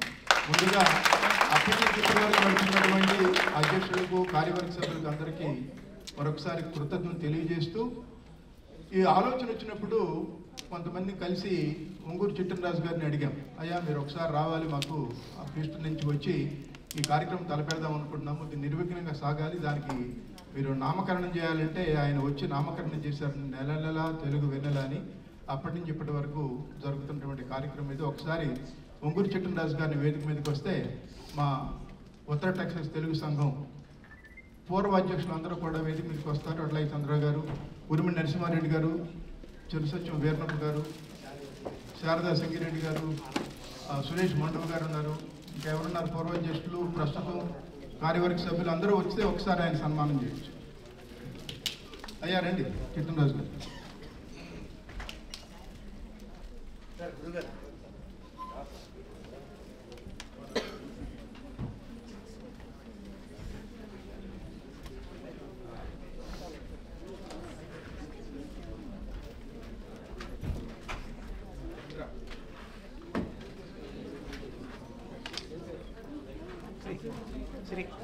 ఇంకా కార్యవర్గ సభ్యులు ఉంటే దయచేసి లెనిన్ గారు రండి. ఇప్పుడు ప్రస్తుత సాహిత్య వేదిక సభ్యులందరూ కూడా వేదిక.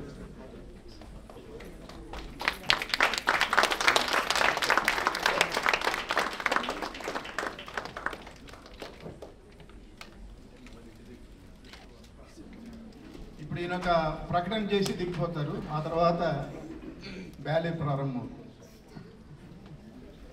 అందరికీ నమస్కారం అండి. మొదటి ప్రకటన, డాలస్ నాకు సెకండ్ హోమ్ అని అందామా ఉంది కానీ సెకండ్ సెటప్ అనుకుంటారేమో అనిపిస్తాను.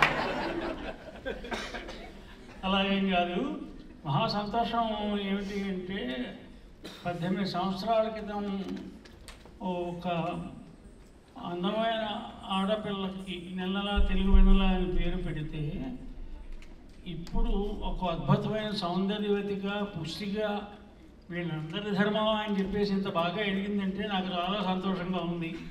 ముక్కుని తాతగారు వేస్తుందేమో అని కూడా భయంగా ఉంది నాకు. అదేం కాదు. ముఖ్యమైన ప్రకటన ఏమిటంటే, మీ అందరి ఆశీర్వచనంతో ఇంతవరకు ఎదిగినటువంటి వంగూరి ఫౌండేషన్ ఆఫ్ అమెరికా తరఫున, మా హ్యూస్టన్ తెలుగు సాంస్కృతిక సంస్థ తరఫున సంయుక్త నిర్వహణలో వచ్చే నెల అంటే ఆగస్టు 16, 17 తారీఖుల్లో 14వ అమెరికా తెలుగు సాహితీ సదస్సు జరుగుతోంది. అంటే ప్రతి 2 ఏళ్లకు ఒకసారి ఒక్కొక్క నగరంలో అమెరికాలో జరుగుతున్నటువంటి సాహితీ సదస్సుల పరంపరలో 14వది ఇది. దీనికి ప్రధాన అతిథిగా బుర్రా సాయిమాధవ్ అని పేరు మీరు ఎవరన్నా విన్నారో లేదో తెలియదు. ఆయన చాలా గొప్ప సినిమాలకి అంటే RRR ఆస్కార్ విన్నర్కి కానీ, కల్కి సినిమాకి కానీ, మహానటికి కానీ, మన ఎన్టీ రామారావు గారి బయోపిక్స్ కథానాయకుడు, మహానటుడు అన్నింటికీ కూడా సంభాషణలు చేసినటువంటి మొట్టమొదటిసారిగా అమెరికా వస్తున్నారు. అలాగే చాలామంది 15 మంది భారతీయ శాస్త్రవేత్తలు, ఒక 50 మంది అమెరికా నుంచి, ఇందాక నేను లెక్క పెడితే ఒక 70 మంది డాలస్ నుంచి కూడా హ్యూస్టన్ వస్తున్నారు ఈ సమావేశానికి. వీళ్ళంతా ఓ బస్సు మాట్లాడుకున్నాము ఇందాకను. సో మీ అందరినీ పేరు పేరున ఆహ్వానించడానికి నేను ఇవాళ వచ్చాను. ఈ అడాప్ట్ చేస్తారని నేను అనుకోలేదు. మిగతా మీ అందరికీ పేరు పేరున ఆహ్వానిస్తాను. ముఖ్యంగా ఆచార్య గంగిశెట్టి గారిని, మన పర్వతనేని గారిని, గారిపాటి ఉమామేశ్వరరావు గారిని, వీళ్ళందరినీ కూడా ఆహ్వానిస్తున్నాను. నాకు ఈ అద్భుతమైన అవకాశం ఇచ్చారు. ధన్యవాదాలు. ధన్యవాదాలు. ఇప్పుడు మీరందరూ ఎదురు చూస్తున్నటువంటి కాలార్చన కొద్ది నిమిషాల్లో ప్రారంభమవుతుంది. దీనికి ముఖ్య సూత్రధారి కళారత్న డాక్టర్ కేవి సత్యనారాయణ గారు. మీ అందరికీ ఆయన గురించి తెలుసు. ఆయన్ని పరిచయం చేయడానికి శ్రీమతి శారదా సింగిరెడ్డి గారు. ఈమె మన ఉత్తర టెక్స్ తెలుగు సంఘానికి అనేక పదవుల్లో చాలా సేవలు అందించారు. ఇప్పుడు జాతీయ స్థాయిలో అమెరికా తెలుగు అసోసియేషన్కి ఇప్పుడు సంయుక్త కార్యదర్శిగా ఉన్నారు. ఆమె వచ్చి డాక్టర్ కేవి సత్యనారాయణ గారి పరిచయం చేస్తారు. ధన్యవాదాలు ప్రసాద్.